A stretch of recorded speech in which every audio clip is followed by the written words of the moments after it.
Bharat, America, Germany, Canada, UAE ह्या देशातील हे सर्वजण आहेत. आपण आपल्या भावना शब्दातून व्यक्त करतो. कधी त्या कथेतून असतात, कवितेतून असतात, ललित, लेख, समीक्षा आणि हे सगळं घेऊन आज आम्ही तुमच्या समोर येतोय.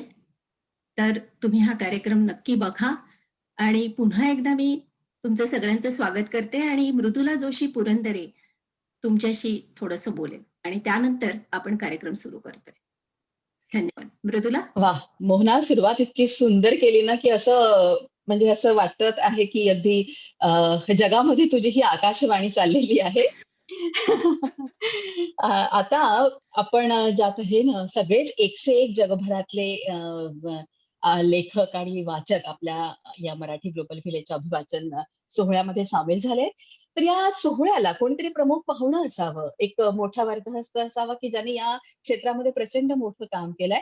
अशा कॅनडाच्याच मीना जातेगावकर आपल्याला लाभलेल्या आहेत. मीनाताई, तुमचं खूप स्वागत करते मी आपल्या या शब्दांकनाच्या महोत्सवामध्ये. मीनाताई इंग्लंड, स्कॉटलंड, कॅनडा इथे राहिल्या आहेत. 50 वर्षांपासून खरं तर त्यांनी मातृभूमीपासून त्या दूर राहिल्या आहेत. पण तरी देखील मराठीचं, मातृभूमीचं प्रेम कुठेही कमी झालेलं नाही. कॅनेडियन इंडो असोसिएशनच्या प्रेसिडेंट होत्या, मराठी भाषिक मंडळाच्या प्रेसिडेंट होत्या आणि सगळ्यात महत्त्वाचं मला त्यांची ओळख करून द्यावीशी वाटेल, की ते ते म्हणजे टोरंटोमधील मल्टीकल्चरल रेडिओ स्टेशन 101.3 वर सप्तरंग हा मराठी कार्यक्रम ते आणि त्यांचे मिस्टर 10 वर्ष चालवत होते. ही काही सोपी गोष्ट नाही. तेव्हा मीनाताई, तुमचं खूप खूप स्वागत. आम्ही नमस्कार मंडळी. मृदुला, तू खूपच हं. छान ओळख करून दिलीस. धन्यवाद. सर्वप्रथम या ग्लोबल मराठी अभिवाचन प्रोग्राममध्ये मला बोलवल्याबद्दल धन्यवाद. ग्लोबल आणि मराठी हे दोन शब्द एकत्र ऐकतानाच एवढा आनंद झाला. मी प्रथम जेव्हा महाराष्ट्र सोडला तेव्हा बाहेर जगाला काय, पण उत्तर हिंदुस्थानी लोकांना सुद्धा फारशी महाराष्ट्राची ओळख नाही याची जाणीव होत असे. मुंबई, बॉलिवूड माहीत आहे, पण मराठी मात्र त्यांना माहिती नाही. ह्याचा पुष्कळ वेळा खेद व्हायचा, की असं का असावं? भांगडा प्रसिद्ध होतो, पण लावणी, कोळी संगीत माहीत नाही. ह्याचा खूप खेद व्हायचा. तेव्हा हा ग्लोबल मराठी उपक्रम, ज्या योगे जगभराचे मराठी एकत्र येऊ शकतील, ही कल्पना इतकी छान वाटली आणि त्यामुळे झालेला आनंद शब्दात वर्णन करणं फार कठीण आहे. आज भरगच्च कार्यक्रम आखलेला आहे, तर जास्त वेळ न घेता मी माझे अभिवाचन करते. आजचा माझा विषय आहे वर्तमान काळातून भूतकाळात एक फेरफटका. माझे मन एक अद्वितीय, अद्भुत संग्रहालय. खरोखर ह्या गोष्टीला इतके वर्ष होऊन गेली, की मी मुंबई एअरपोर्टवरती होते. अनेक नातेवाईक लग्नाचे आमंत्रण असावे ना, असे एअरपोर्टवरती लेकी, सुना, इष्टमैत्रिणींसह आले होते त्यावेळेस. हारतुरे झाले, मी रडले, विमानात बसले, स्कॉटलंड, इंग्लंड करत कॅनडामध्ये पोहोचले. शिक्षण घेतलं, नोकऱ्या केल्या, मुले मोठी झाली, अनेक नव्या गोष्टी आत्मसात केल्या.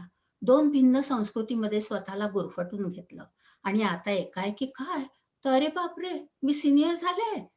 खरं आहे हो, की पांढरे केस झाले, डोळ्यावर बायफोकल चष्मे लागले, नाटपणांना खेळवू लागले. आता कोणीतरी म्हटलेलं ऐकू येतं, की या आजींना खाली वाकून नमस्कार कर बरं. आणि तो वर राहणारा ना आपल्याकडे बघत असल्याचा पण कधी कधी भास होतो. अरे, पण मन तर तेच आहे ना. शरीर म्हणते नको नको, तर मन म्हणते हवं हवं. मी आज जगत आहे.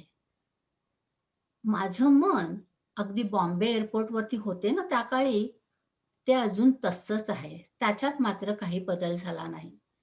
आपल्या भूतकालीन जीवनातील वाटणारी ओढ म्हणजे नॉस्टॅल्जिया, म्हणजे मनातील कोपऱ्यातील बांधलेलं जणू काही एक संग्रहालय. केव्हाही भेट द्यावी आणि मनमुराद फेरफटका मारावा. हे संग्रहालय अतिशय मौल्यवान आहे. A gallery of my thoughts, my experiences and my lovely memories. एक अद्वितीय, अद्भुत संग्रहालय. मी ह्या संग्रहालयाला रोज भेट देते. त्यातील मौल्यवान वस्तूची कधी मांडणी बदलते, तर कधी त्यांना पितळेचे पॉलिश आणून चकचकीत करते. काही नकोशा आठवणींना मागे टाकून त्याच्यावर चक्क पांढरी चादर घालते. अर्थातच काही नवीन मौल्यवान ठेवायची त्यात रोज नवीन भर होते. मनाशी ठरवले ना, तर जीवन हे काही कॉम्प्लिकेटेड मॅथमॅटिक्स नाही बरं. या वयात सुरकुत्या येणार, डोळ्याभोवतलची काळी वलय असणारच. मी रोज आरशात बघते आणि म्हणते, मॅरिलिन मनरो आत्ता जर असती ना, तर ती माझ्यासारखीच दिसली असती. 50शी नंतर कोण सुंदर आणि कोण कोरं, दोन्ही सारखेच. मोठी प्रसिद्ध नटनटी कशी दिसत होती सांगा? आता त्यांचे वयस्कर झाल्यावरचे फोटो बघितलेत का? देवानंद, शम्मी कपूर, वैजंतीमाला हे काय जन्मभर तसेच दिसत होते? Perhaps I'm like an old car ready to be traded in. No way. It has bumps, scratches, dents. So what? I am a pricey vintage car. People still want me. आजकाल मला मात्र ना जरा प्रश्न पडतो, की जग टेक्नॉलॉजिकली फार पुढे गेले हो. पूर्वी दात इम्प्लांट होत असत, टकलावरचे केस इम्प्लांट होत असत, प्लास्टिक सर्जरी ऐकली, केमिकल पिल्स ऐकली, पण आता तर भुवया, पापण्या, डोळ्यातील काजळ सर्व काही इम्प्लांट होतं. मायक्रोडर्म अब्रेशन म्हणे. प्रश्न असा, की 1-2 प्लास्टिक सर्जनना मी टीव्हीवरती बघितलं. स्वतःच्या चेहऱ्यावरती पण ते भरपूर सर्जरी करून घेतात. ते चेहरे मग स्किन ओढल्यावर अगदीच विक्षिप्त दिसतात हो माझ्या मते. नाके चपटी, डोळे मिचीमची. ह्या माणसाच्या हातात मी माझा चेहरा देऊ? नो सरी बाब. माझी आई करत असे तेच बरे. हळद लावावी, उटणं लावावं, मधून-मधून मध आणि लिंबू लावून त्वचा धुवावी. खरं की नाही? आमची पिढी नक्कीच जीभ टोचवून घेणार नाही. बचळी कशी लावायची हो म्हणून चिंता करणार. अहो, एकदा सहज माझ्या मनात विचार आला, की हातावर टॅटू करून घ्यावा. छानपैकी एका तरुण माणसाची प्रतिमा. क्षणातच विचार बदलला हो. माझ्या हातावरील सुरकुत्या तशाच राहणार ना. मग तो तरुण काय तरुण दिसणार आहे? टॅटू करो ना करो. रहा बिनधास्त. 65 नंतर आपण सर्वच रिटायर झालो. आता कोणाच्या नोकरीचा कसा दर्जा होता याचा विचार करतो का आपण? सर्वजण आपापल्या परीने शिकलेले. Not a big deal at all. 70 पार केल्यानंतर मोठे घर, लहान घर असा विचार सुद्धा मनात येत नाही. दोन्ही सारखेच. अर्थरायटिसमुळे हालचाल करणे मुश्किल झाले, की बसण्यापुरती जागा असली तरी पुरे असं वाटायला लागतं. आता विचार करायचे दिवस आलेत, की या घरातल्या वस्तूंचं करायचं काय? संसाराला सुरुवात झाली तेव्हा 2 भांडी, 4 कबशा होत्या आणि आता कळत नाही, की घरातील प्रत्येक खोली ही ठासून भरली कशी? 80 नंतर गाठीशी भरपूर पैसा असला काय, नसला काय. मुलांची श्रीमंती थोडी वाढवायची आहे आणि स्वतःसाठी खर्च करावासा वाटला ना, तरी तो कसा आणि कुठे करावा हेच आजकाल कळत नाही. आणि नशिबाने 90 आलीच समजा, तर झोपणे आणि उठणे यातला फरक समजण्याइतका मेंदू चालायला हवा. कळलं ना? माझ्या बोलण्याचा ओघ 100 पर्यंत जायलाच नको. जीवन हे साधे, सरळ, सोपे आहे. काहीही गहन प्रश्न नाही. आयुष्यातील कॉम्पिटिशन संपली आता. तेव्हा निर्भेळ आनंद लुटा, हसा, स्वतःसाठी काहीतरी जगायला शिका. जिंदगी ना मिलेगी दो बार यार. ज्या इच्छा पूर्वीपासून मनात आहेत त्या पूर्ण करायच्या. उगीच हे राहिलं, ते राहिलं असं वाटायला नको. ते सुद्धा आपण आपल्या मुलांसाठीच करायचं. नाहीतर म्हणतात ना, कावळा शिवत नाही याची काळजी त्यांना नको. वयस्कर झालं म्हणून काय झालं? आपण कसं राहायचं? आपण काय करायचं? हे समाज, कोण आणि का ठरवणार? माझं एक बोधवाक्य आहे. नखरा करणं अजिबात सोडायचं नाही. जे काय आहे ते घालून घ्यायचं. कारण एक दिवस वरनं आमंत्रण येणारच आहे. मी महाराष्ट्रात गेल्यानंतर मात्र मनापासून एन्जॉय करते. सगळे नातेवाईक आवर्जून जेवायला बोलवतात. पण त्यांना सांगावे लागते, की पनीर सब्जी नको, डाळ तडका नको, आचारी चिकन नको आणि डाळ मखनी आणि पालक पनीर पण नको. एकदा एका एका यंग मुलीने मला विचारलं, "अगं, तुला इंडियन फूड अजिबातच आवडत नाही का?" काय म्हणावं? डोंबल माझं. मग मी तिला म्हटलं, "हो, मला इंडियन फूड नाही आवडत. माझ्या लिस्टप्रमाणे फॉरेन फूड कर. भाकरी, भरली वांगी, झुणका, आळूचं फतफदं आणि उकडीचे मोदक कर." तिकडे गेले की जुन्या आठवणी नेमक्या मेंदूमध्ये कशा जागृत होतात हे समजतच नाही. बरेच बदल झालेत. मुले भारतात इंग्लिश माध्यमच्या स्कूलमध्ये जातात. बायका घरात गाऊन घालून हिंडत असतात. घरी पास्ता बनवला जातो. चायनीज रेस्टॉरंटमध्ये तुडुंब गर्दी असते. लहानपण महाराष्ट्रात घालवले त्याच्या गोड आठवणीचा कधी-कधी खूप उमाळा येतो. विशेषतः नातवंडे प्रश्न विचारू लागले की आपल्याकडे एखाद दुसरं खेळणं असलं तरी आम्ही खुश असायचो. आय एम बोर्ड असं कधीच नव्हतं. मित्र-मैत्रिणीबरोबर खेळण्यात आम्ही गुंग असू. पडलो, झडलो, दात मोडला, डोक्यावर पडून खोच आली. आईकडे आपलं औषध एकच, हळद लाव आणि जा परत खेळायला. व्हिडिओ नाही आणि चॅट रूम्स नाहीत. जुन्या महाराष्ट्रातल्या काही विसरलेल्या प्रतिमा मग उगीचच डोळ्यासमोर येतात. 50 वर्षापूर्वीचं चांगलं आठवतं, की कुठे गेले हे माझ्या ओळखीचे सर्व वाले? तो डोक्यावर पाटी घेऊन येणारा फुलवाला. खालून ओरडायचा, "ताई, सोनटक्क्याची फुलं आणलीयेत, आज वर येऊ?"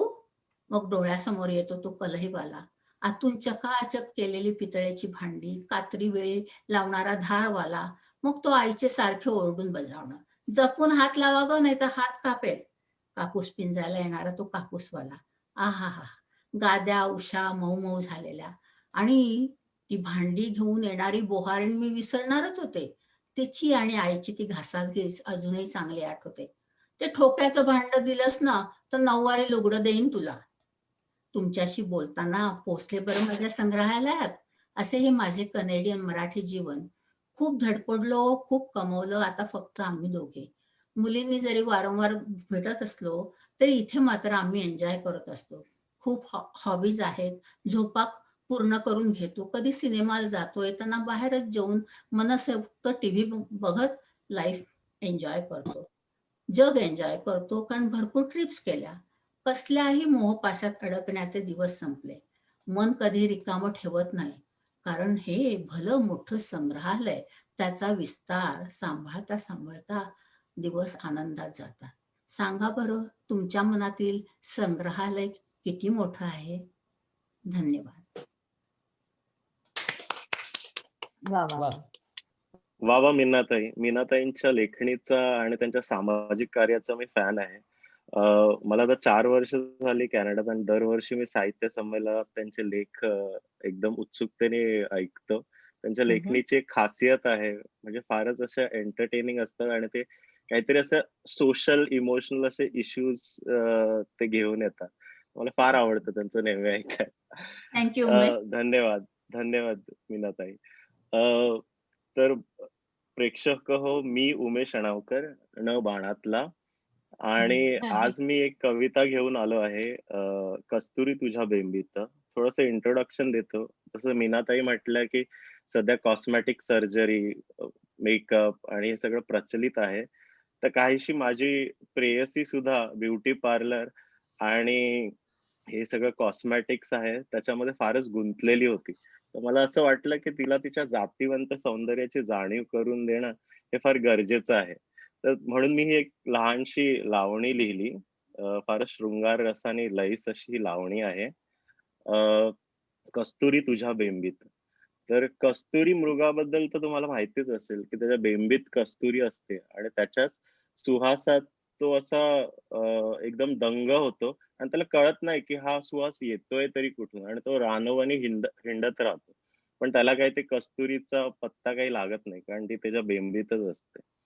तर या शीर्षकाशी मिळती-जुळती माझी लावणी आहे, कस्तुरी तुझ्या बेंबीत. कस्तुरी तुझ्या बेंबीत, काय धुंडशी तू मंडईत, नखरा तुझ्या ग नजरेत, मन पाखरू तुझ्या जाळ्यात. घन बरसे तुझ्याच डोहात, इंद्रधनू तुझ्या केसात, मखमली तुझ्या कानात, जीव डुले मस्त झोकात. म्हणजे तिच्या सौंदर्यावरती लोकच नाही, तर पूर्ण निसर्ग फिदा आहे. म्हणजे वाह! घनही बरसतं तर तिच्याच डोहात. इंद्रधनूचे रंगही तिच्या केसात. तिचे कान मखमली आहेत आणि तिच्या कानात जे काही डूल असतात, जे झुमके आहेत, जे डुलतायत, त्याच्यात माझा जीव असा अडकून डुलत असतो. सो दिवे तुझ्या झुंबरात अन हिरे तुझ्या डोळ्यात, रेशम रुईत लिपटला देह, निंद भटके तुझ्याच स्वप्नात. सांज रंग तुझ्या कांतीस, संध्याचा रंग एक असतो असा केसरीसा जेव्हा मावळतीचा, तर तसा रंग आहे तिच्या कांतीचा. सांज रंग तुझ्या कांतीस, आगळ अंग तुझ्या ओठास. आगळ कोणाला माहित असेल कोकणात आगळ म्हणजे कोकम जे असतात कोकम तर कोकमाचा जो रस असतो त्याला आगळ म्हणतात. त्यात जेव्हा साखर घातली जाते, मग त्याचं कोकम सरबत बनतं. तर तो आगळाचा रंग असा गडद गुलाबी, लालसर असा असतो. तर म्हणून हे वर्ण. सांज रंग तुझ्या कांतीस, आगळ अंग तुझ्या ओठास, हनुवटीस चिकटला तीळ. म्हणजे ती काही खाते आणि तिच्या हनुवटीला एक तीळ चिकटलाय खाण्यातला. म्हणजे आता तिच्या जो हनुवटीवरती तीळ आहे, तो खरा की खोटा याबद्दल मला नेहमीच प्रश्न पडतो. तर असा हा हनुवटीस चिकटला तीळ, काळजाला बसवी तो खीळ. खीळ म्हणजे खिळा. तर जेव्हा-जेव्हा मी हा तिच्या हनुवटीला चिकटलेला तीळ पाहतो, तेव्हा-तेव्हा माझ्या काळजाचं कस होतं. तर हे माझं वर्णन होतं कस्तुरी तुझ्या बेंबीत. धन्यवाद. वा वा, अप्रतिम, सुंदर. नमस्कार, मी यशस्वी देशपांडे. मी आता पुढचा लेख वाचतेय. थँक्यू उमेश. मला असं वाटतं लावणी लिहिणं हेच एक चॅलेंज असतं आणि लावणी म्हणलं की शृंगाररस अर्थातच पाहिजे आणि तुझ्या वेगवेगळ्या उपमा आणि observation definitely shows the romantic side of you. So thank you again for that unique creation. माझ्या लेखाची थोडीशी ओळख करून देते. अगदी लेख म्हणण्यात का खरं तर मोठं नाहीये, खूप ललित आहे. आणि हा लेख जवळजवळ ना मार्च महिन्यात लिहिलाय, त्यामुळे तो असा तत्कालीन वाटण्याची फार शक्यता आहे. कारण जेव्हा नुकतीच कोविडची सुरुवात झाली होती आणि ही एक नर्स आहे जी कोविड पेशंट्सना बघतीये आणि हे सगळं काल्पनिक आहे, पण तिचं मनोगत, तिची दैनंदिनी, तिची डायरी याचा हा फेब्रुवारी पासून ते एप्रिल पर्यंतचा आढाव एक थोडक्या शब्दात आणि थोडक्या वेळात मांडायचा प्रयत्न करते. It can get emotional at one point, पण these are all fictions and please excuse if there is anything that is from my side. सुरुवात करते. लेखाचं नाव आहे अनलॉक्ड. फेब्रुवारी 14, 2020. आजचा दिवस प्रेमाचा. सकाळी सकाळीच फुलदाणीत लाल गुलाब पाहिले आणि मनात म्हणलं, स्वारीच्या लक्षात आहे म्हणजे. नाहीतर असे डेज वगैरे पाळणं म्हणजे अतिशय बालिश आणि थिल्लरपणाचं लक्षण आहे अविनाशच्या मते. टेबलावर आयता चहा आणि पोहे वाट पाहत होते.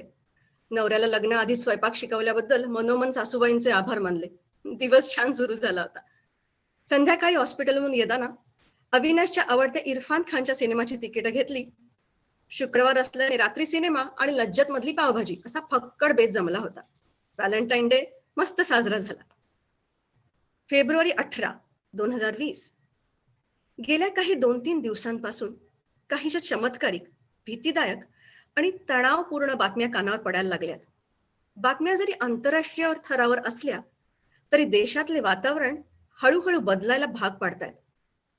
अर्वसूचा 7वीचा अभ्यास, अर्थात मदत हवी असेल तरच, नाहीतर आईबाबांची लुडबुड नकोच असते आम्हाला. रात्रीचा स्वयंपाक, उद्याचा डबा, सासऱ्यांचं पथ्यपाणी, एखादी कौटुंबिक मालिका, ह्यातच माझी संध्याकाळ संपून गेली. पण आज काहीतरी वेगळं होतंय. आम्ही सगळेजण हातातली कामं सोडून केवळ टीव्हीवरच्या बातम्या बघतोय आणि मनातल्या मनात विचार बघणं होतोय. फेब्रुवारी 20. परगावातून येणाऱ्या थेट क्वारंटाईन, हवेलीतील 5 जणांना कोरोनाची बाधा, कोविड-19 चाचणीत प्रशासनाची मान्यता, 3 दिवस रुग्ण न आढळल्याने मावळवासियांना दिलासा, सॅनिटायझर, आवश्यकता की फॅड. बापरे, अशा अनेक सकारात्मक आणि नकारात्मक बातम्यांनी वर्तमानपत्रांचे मथळे भरलेले दिसत आहेत. प्रभात फेरीला जाणारे माझे सासरे आणि त्यांचा मित्रपरिवार यांच्याकडे सध्या गप्पांचा विषय हाच आहे. काल रात्री वाणसामानाची यादी करताना 6 जास्तीचे सॅनिटायझर दिले तर चक्क सगळे संपले असा SMS आला. काहीतरी वेगळं होणार आहे. हॉस्पिटलमध्ये उद्या संध्याकाळी मीटिंगसाठी जास्त वेळ थांबावा लागेल असं हेड नर्सने सांगितल्यापासून मन थाऱ्यावर नाहीये. कशी बशी डायरी संपून झोपायचा प्रयत्न करते. फेब्रुवारी 21. सगळं पटपट आवरून आज हॉस्पिटल गाठलं खरं. नेहमीच सगळे पेशंट बघून झाले. आमचा वॉर्ड ICU म्हणजे तसा क्रिटिकल, पण आज मात्र वेगळीच धाकधूक आहे. डब्यातली चवळीची उसळ आवडीची असूनही घशात खाली उतरत नाहीये. सगळ्या पेशंटचे रुटीन चेक केले, सगळं झालं. घड्याळातला काटा 5 वर आलाय आणि आमचा सगळा स्टाफ मीटिंग रूम मध्ये जमला. मेघनाची मॅटर्निटी लिव्ह आत्ताच संपलीये. आत्मारामच्या मुलीचं पुढच्या महिन्यात लग्न असल्यामुळे त्याची सुट्टी लवकर सुरू होणार आहे. शशांक सर 3 महिन्यांपूर्वीच हनीमूनहून परत आलेत. विमलताईंना थोडा दम्याचा त्रास सुरू झालाय. सो अर्थातच सगळ्यांना भंडावून सोडणारा एक प्रश्न होता, काय सांगणार आहेत आजच्या मीटिंगमध्ये? एरवी टाचणी पडली तरी आवाज होईल इतकी शांत असलेली मीटिंग रूम आज जरा अधिकच शांत वाटते. डीन सरांनी सुरुवात केली. तुम्हा सर्वांना सध्याच्या परिस्थितीची जाणीव आहेच आणि आपण अत्यावश्यक सेवा ह्या व्यवसाय श्रेणीमध्ये येत असल्यामुळे आपल्या देशाला सध्या आपली सर्वात जास्त गरज आहे. Aarti, you would be appointed to look after the COVID-19 patients. पुढची सगळी वाक्य अपेक्षित होत गेली. माझ्या डोळ्यांसमोर माझ्याही नकळत खूप वेगळंच काहीतरी स्फुरण चढायला लागलंय. फेब्रुवारी 22, आज शनिवार सकाळ. मागच्या महिन्यात आगाऊ सूचना दिल्यामुळे आजची सुट्टी मंजूर झालीय, पण पुढच्या महिन्यात असलेल्या संगीत रजनीची तिकीट मात्र रिफंड देऊन रद्द झालीय. अर्वसूने उठल्या उठल्या जाहीर केलं, पुढच्या सोमवारपासून शाळा नाही. मी जवळजवळ किंचाळलेच. काय? अगं आई, म्हणजे आता आम्हाला ऑनलाईन क्लासेस मधून शिकवणार, शाळेत जायची गरजच नाही ना. कॉम्प्युटरवर बसण्याचा जास्त आनंद आहे आणि शाळेतही जायला नको. वा, द्विगुणित आनंद. अविनाशने जाहीर केलं, सोमवारपासून वर्क फ्रॉम होम. सासरे म्हणले, आमचा प्रभात फेरी संघ आता आपापल्या गच्चीतच फेऱ्या मारणार आहे. शेजारच्या मालती बहिणी तेवढ्या टोमणा मारून गेल्या. अय्या आरती, तू घरी कशी ग? आता तुझी डबल शिफ्ट ना? पार्वतीबाईंनी कब्बशा विसळतच घोषणा केली. आरतीताई, आमच्या युनियननं कर्फ्यू का काय म्हणतात त्या सुरू केलाय. उद्यापासून आम्हाला काही यायला जमणार नाही बरं का. आता माझी वेळ होती सगळ्यांना सांगायची, माझा लॉकडाऊन तुमच्या सर्वांपेक्षा खूप वेगळा असणार आहे. 5 मार्च, हॉस्पिटलमध्ये नेहमीपेक्षा वेगळी धावपळ सुरू झाली आहे. एकाच दिवसात या भागात करोनाचे 72 रुग्ण आढळून आलेत. बऱ्याच जणांची लक्षणं जवळपास सारखी आहेत. आमचं हॉस्पिटल COVID-19 ह्यांचे रुग्ण पाहणाऱ्या केवळ 16 हॉस्पिटलपैकी एक होतं. आमचा स्टाफ अपुरा पडतोय. बाहेरूनही काही स्टाफ मागवण्यात आलाय. सर्वांचा दिवस पहाटे सुरू झाला होता. ब्रेकफास्ट वगैरे आवरून सगळ्यांनी तयारीला सुरुवात केली. आपलं पोट उंटासारखं हवं होतं ना, असं मी माझ्या शिफ्ट असलेल्या अनघाला विचारलं. कारण पुढचे 10 तास जवळजवळ 40 अंश तापमानात अन्न पाण्याविना काढावे लागणार होते. 9:30 मिनिटात PPE kit, personal protective equipment हे सगळं घालून आम्ही कॉमन हॉलमध्ये दाखल झालो. सर्वांनी प्रार्थना म्हणली. इतनी शक्ती हमें दे न दाता, मन का विश्वास कमजोर होना, हम चले नेक रस्ते से हमसे भूल कर भी कोई भूल होना. आता मात्र मला युद्धभूमीवर जाणाऱ्या सैनिकासारखं वाटायला लागलंय. कर्मयोग सुरू झालाय. मार्च 14, आज बऱ्याच दिवसांनी डायरी लिहायला वेळ मिळाला. रुग्णांची संख्या वाढत असल्यामुळे आम्हाला हॉस्पिटलमध्येच राहावं लागतंय. गेले 2 आठवडे अक्षरशः यंत्र झालो होत. सकाळच्या प्रार्थनेने रुग्णांबरोबर आमचंही मानसिक बळ वाढवायचा प्रयत्न करतोय. पण काही गोष्टी आपल्या हाताच्या बाहेर आहेत. त्यांनी सगळं केलं ना, इंजेक्शन्स घेतली ना, स्पंजिंग केलं ना, गोळ्या वेळेवर घेतल्या ना, हे सगळं तो PPE किटचा निळा डगला घालून करायचंय. आईबाबांचा काल रात्री फोन आला. त्यांनी प्रेमानं विचारलं, 10 तास खूप असतात ग, मध्ये मध्ये पाणी पित जा, स्वतःची काळजी घे. तेव्हा ठोकून उत्तर दिलं, हो हो. पण खरं तर डोपिंग प्रोसिजर झाल्यावर म्हणजे 10 तासानंतरच आम्ही पाणी पिऊ शकत होतो, आतून भट्टी झाली असली तरी. सध्या हॉस्पिटलच्या जवळ हॉटेलमध्येच आमची व्यवस्था केली आहे. पण बाकीचं काही बघायचा कसलाही विचार करायचा वेळच नाहीये. उसंत कुठे कोणाला. अचानक नर्सिंग कोर्सच्या अगदी सुरुवातीला वाचलेली नाइटिंगेल प्लेज आठवली. I shall be loyal to my work and devoted towards the welfare of those committed to my care. March 20, आज डायरी लिहिण्याचं कारण वेगळं आहे.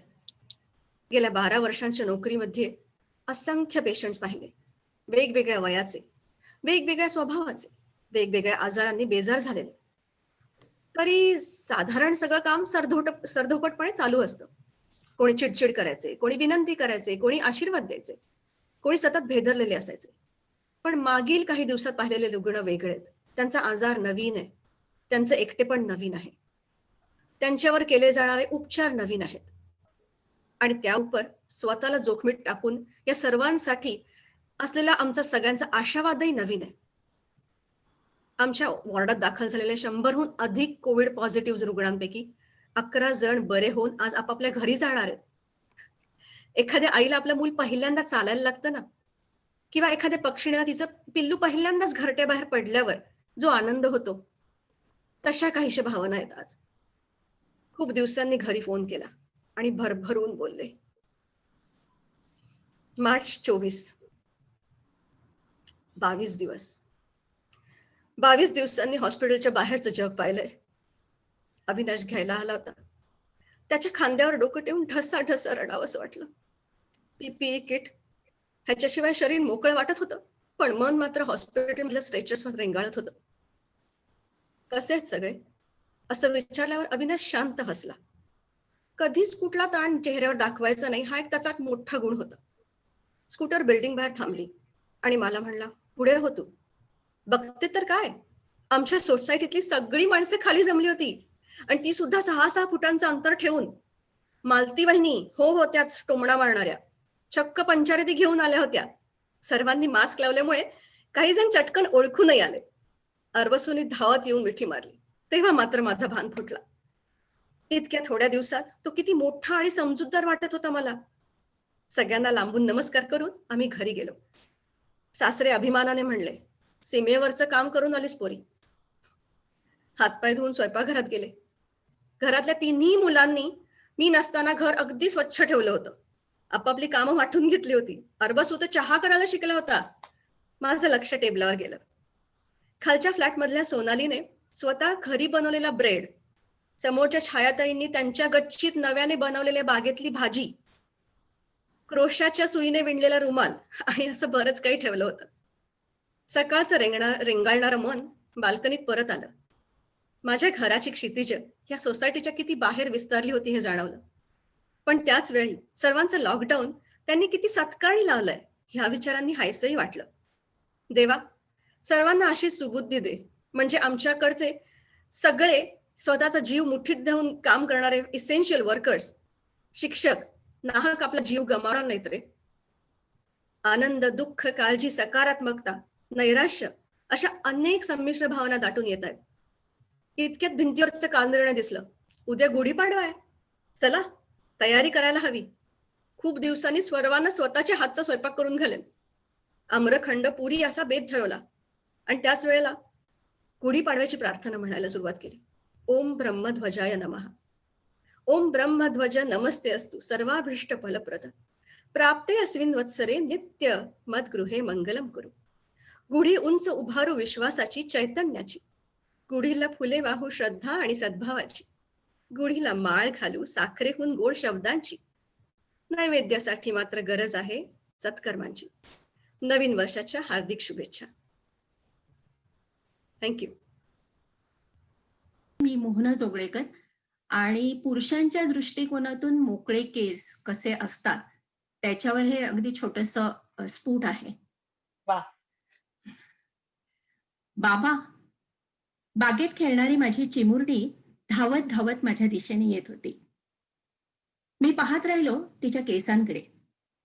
कापलेल्या कुरळ्या केसांचं टोपरं इतकं गोड दिसत होतं. मला येऊन घट्ट बिलगली. तिला जवळ घेत मी पापा घेतला तसं तिने माझ्या गालांवर ओठ टेकले. काय रे पिला? लेकीच्या केसातून माझे हात मायेने फिरले. बाबा, तू मला आवडतोस.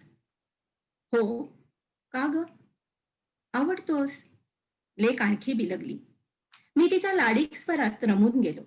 ती पुन्हा खेळायला गेली आणि मनात काही बाई विचार घोळायला लागले. मिटलेल्या डोळ्यांसमोर ती उभी राहिली. गिरगावच्या आमच्या इमारतीच्या दाराबाहेर उभं राहिलं पलीकडच्या घरात अगदी समोर राहणारी ती. तिच्या घरातला पलंग खिडकीला लागून होता. जेव्हा पाहावं तेव्हा पाठमोरीच बसलेली दिसायची. काय करत असायची दिवसभर त्या पलंगावर बसून कोण जाणे. पण नजरेला पडायचे ते तिचे मोकळे सोडलेले काळेभोर लांब केस. अधूनमधून ती त्याचा आंबाडा बांधायची, पण थोड्याच वेळात ते सुटायचे. कितीतरी वेळा मी कठड्याला टेकून कधीतरी तिचा चेहरा मला दिसेल म्हणून वाट पाहिली. खूपदा वाटायचं रस्ता ओलांडला की तिची इमारत, हाकेच्या अंतरावर, जावं खाली धाडधाड पायऱ्या उतरून आणि शिरावं तिच्या इमारतीत, मग घरात. निदान त्या मोकळ्या केसामागचा चेहरा एकदा तरी दिसावा. कधीतरी माझी बहीण माझ्या बाजूला येऊन उभी राहायची. दादा, शिट्टी मार ना, मग बघेल वळून ती मागे. बहिणीला माझी प्रतीक्षा एव्हाना समजली होती. वाह, काय डोकं चाललंय. खालच्या गोंधळात माझी शिट्टी तिच्यापर्यंत पोचेल तरी का? हे बरं आहे ना तुझं, मदत करायला गेले तर अक्कल काढतोस माझी. आम्हाला वाद घालायला कारण काही लागायचंच नाही. त्या वादात कधीतरी लक्षात यायचं की ती तिथून उठून गेलीये. बहीण पुटपुटायची, आईला दाखवणार एकदा. ए, मी काही प्रेमाभिमत नाही पडलेलो, चेहरा सुद्धा पाहिलेला नाही, पण केस पाहतोयस ना, ते तर तू पण बघतेस. आवडतात की नाही तुला तिचे मोकळे केस? भावड्या, म्हणूनच म्हणतेय आईला दाखवूया ती मुलगी एकदा.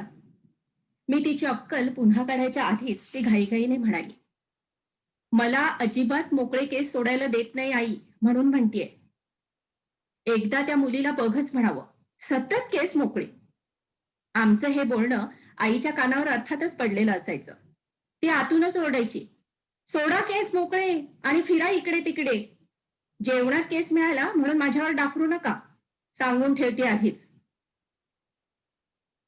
त्या मुलीचे ते मोकळे केस कायमच लक्षात राहिले.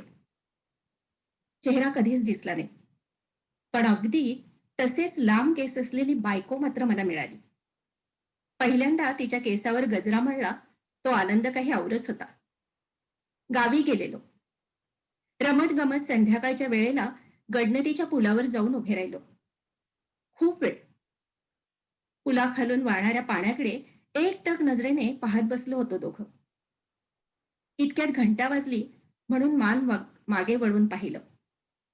सायकलवरून चिंध्या गजरे घेऊन चालला होता. सुरंगीच्या फुलांचा वास मन अगदी मोहवून टाकत होता. 2-3 होते त्याच्याकडे. उत्साहाने त्याने एक बायकोच्या हातात ठेवला. तो निघून गेल्या गेल्या त्या संधी प्रकाशात मी तिच्या केसांवर तो माळला. त्या सुवासाने मला जसं वेड लावलं तसं रात्री गजरा काढून ठेवल्यावर तिच्या मोकळ्या केसांना लागलेला सुरंगीचा गंध अजूनही माझ्या आजूबाजूला दरवळतोय. कधीतरी माझ्या बायकोने तिचे ते लांबसडक केस आधुनिक दिसणं अनुभवावं म्हणून छोटे करून टाकले. आता ते नेहमी करताच मोकळे असतात. तसंही आता आजूबाजूला मोकळे केसच दिसतात म्हणा. म्हटलं तर मोकळे केस सगळीकडे सारखेच, पण स्थळ, वेळ, जागा आणि मोकळे केस सोडलेली व्यक्ती, त्या केसांमध्ये अडकलेल्या माणसाचं भावविश्व किती बदलून टाकते नाही. मोकळ्या केसांकडे पाहण्याची दृष्टी, स्पर्श किती वेगळा असतो. मी विचारांच्या नादात होतो. तितक्यात माझी चिमुरडी पुन्हा येऊन बिलगली. सवयीने तिच्या कुरळ्या, आखूड पण मोकळ्या केसातून मी हात फिरवायला लागलो आणि भटकून आलेलं मन पुन्हा एकदा जाग्यावर आलं. छान दिसतात तुझे मोकळे केस, मी कौतुकाने म्हटलं. लेकीने मान डोलावली आणि मैत्रिणीच्या दिशेने खेळायला ती धावत सुटली. धन्यवाद. वा, मोहना, खूप छान हं. मला हॅलो. आवडले. एकदम वेगळाच व्ह्यू होता तुझ्या गोष्टीला, लेखाला. मस्त छान वाटलं. एकदम लाईट मूड होता. हो. पण धन्यवाद. धन्यवाद. हां, मी मेधा मोरे, सॅन डिएगो मराठी शाळा चालवते. 10 वर्ष झाले. आतापर्यंतचा थोडासा त्या नर्सच्या निवेदनातला होता तसाच थोडासा म्हणावा लागेल माझा, जरा वेगळा आणि थोडासा गंभीर विषय आहे असं म्हटलं तरी हरकत नाही. तरी आपण शांतपणे ऐकून घ्या. मोहना आणि मृदुला आणि तुमच्या पूर्ण टीमचे आभार. जास्त वेळ घेत नाही. आताच आपण नवरात्र साजरे केले. 10 दिवस देवीची विविध रूपात पूजा केली. महिषासूर मर्दिनी म्हणून तिचा जय जयकार केला. आपल्या भारतात वर्षात देखील अनेक अशा महिषासूर मर्दिनी आहेत, ज्यांनी दुष्टांशी, अन्यायाशी झगडा दिला. अशाच एका शूर राणीची गोष्ट मी आज सांगणार आहे. भारताच्या स्वातंत्र्य लढ्यात अनेक लोकांनी बलिदान दिले, त्यात स्त्रिया सुद्धा आघाडीवर होत्या. आज अशाच एका आगळ्या वेगळ्या राणीची गोष्ट मी तुम्हाला सांगतो. मोठी विलक्षण कथा आहे या राणीची. चेन्नम्मा असं तिचं नाव. चेन्नम्माचा जन्म 23 ऑक्टोबर 1778 ला बेळगावला झाला. लहानपणापासूनच घोडेस्वार, नेमबाजी, धनुर्विद्यामध्ये पारंगत होती. तिने एकदा परिसरात धुमाकूळ घालणाऱ्या नरभक्षक वाघालाही ठार केले होते. अशा शूर चेन्नम्माचा विवाह कित्तूर संस्थानचा राजा मल्लसर्ज याच्याशी झाला. राजा कर्तबगार होता, त्यामुळे संस्थान भरभराटीला आले. चेन्नम्मालाही राज्यकारभाराची आवड होती. ती शूर होतीच, पण द्रष्टेपणा व निर्णय घेण्याची क्षमता हे तिचे अजून चांगले गुण होते आणि त्यामुळे ती जनमानसात अतिशय आदरणीय होती. परंतु थोड्याच दिवसात मल्लसर्ज राजाचे निधन झाले.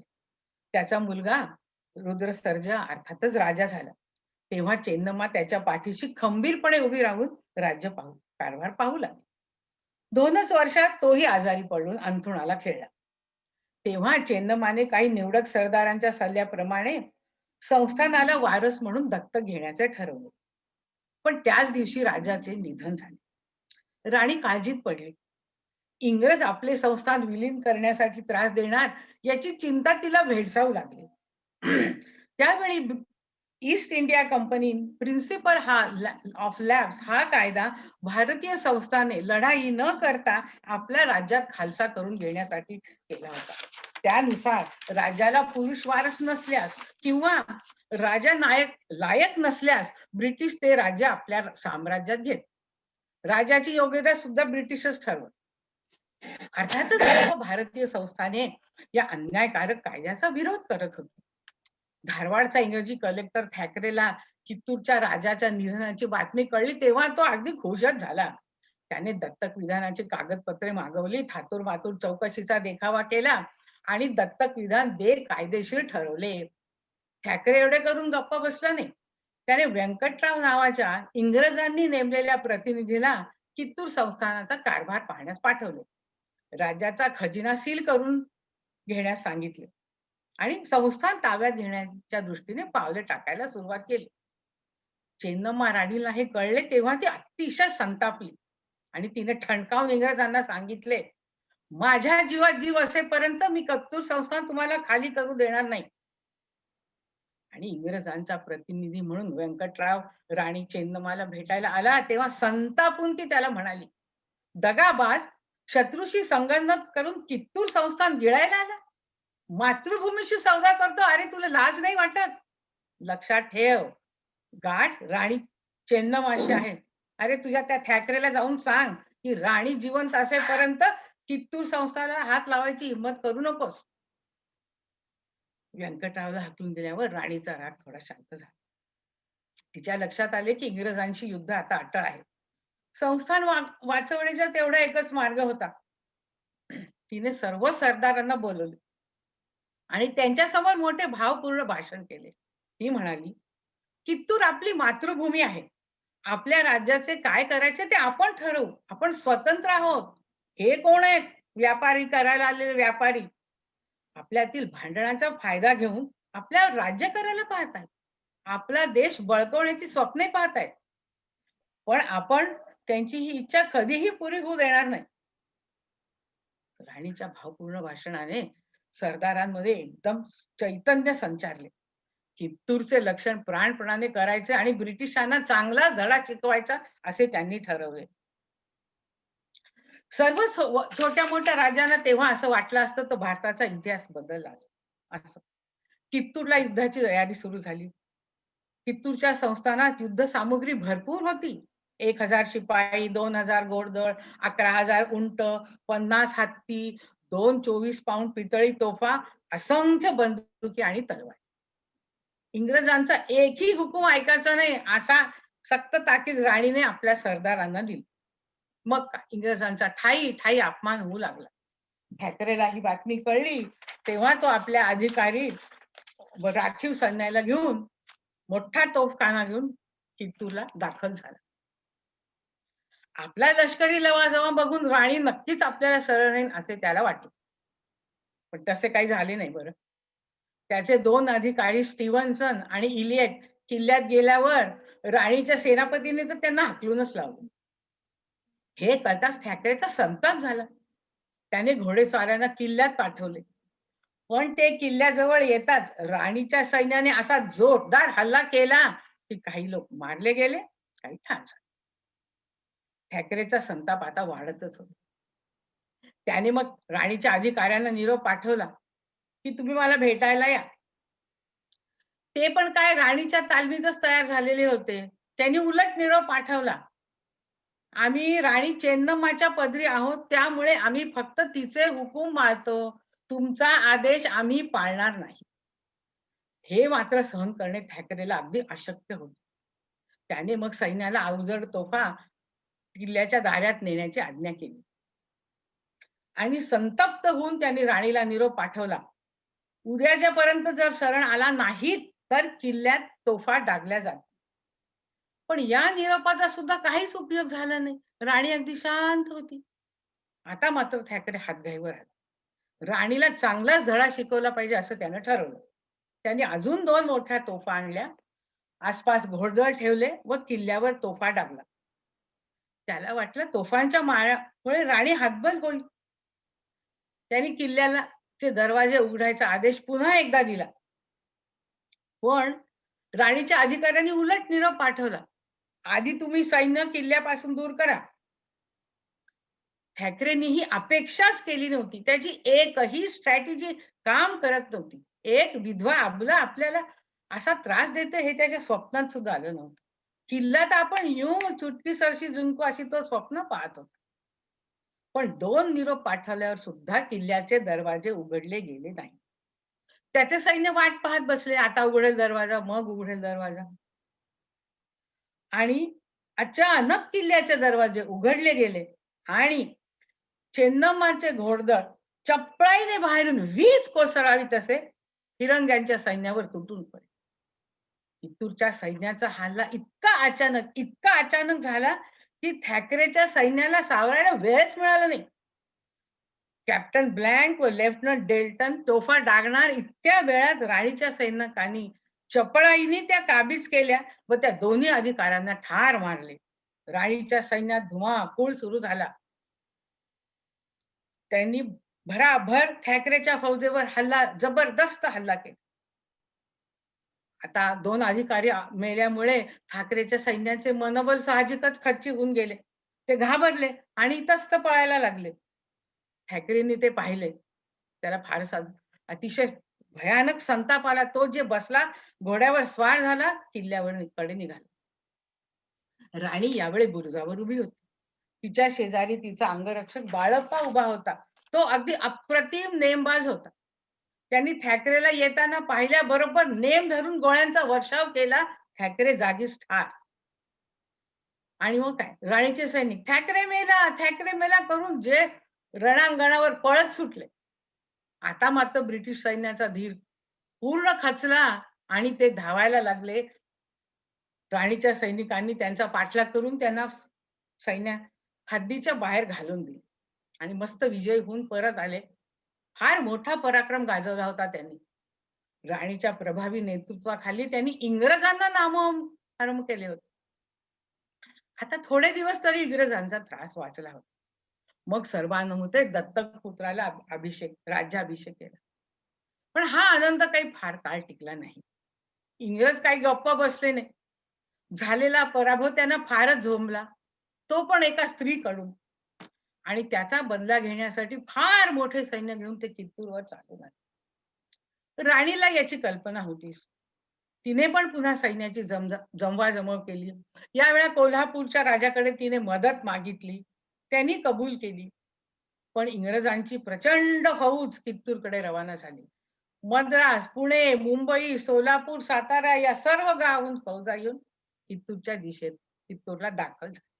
प्रचंड शस्त्रास्त्रे आणि दारुगोळाही होताच त्याच्याबरोबर. यावेळी चॅप्लिन नावाचा कमिशनर फौजेचा प्रमुख होता. आता एवढ्या मोठ्या फौजेसमोर चित्तूरचा काय टिकाव लागला. पण कित्तूरच्या सैन्याने मोठा शौर्याने लढा दिला. पण ब्रिटिशांच्या तोफांपुढे आणि मुख्य म्हणजे फितुरी पुढे त्यांचे काहीही चालले नाही. आज तागायत या देशाचे फितुरीने अतिशय नुकसान झालेले आहे. किल्ल्याच्या तटाला खिंडारे पडली. आता मोठा कठीण प्रसंग होता. तेव्हा राणीच्या अधिकाऱ्याने राणीला विनवणी केली की तुम्ही आता इथून निसटून जा, संगोळी गावाकडे जा. राणी तयार नव्हती, पण तो म्हणाला तुमचा जीव वाचला तर पुन्हा आपल्याला युद्ध करता येईल, पण यावेळी तुमचा जीव वाचवणं अतिशय महत्वाचं आहे. आवश्यक आहे तुम्ही कृपा करून सुखरूप निघून जा.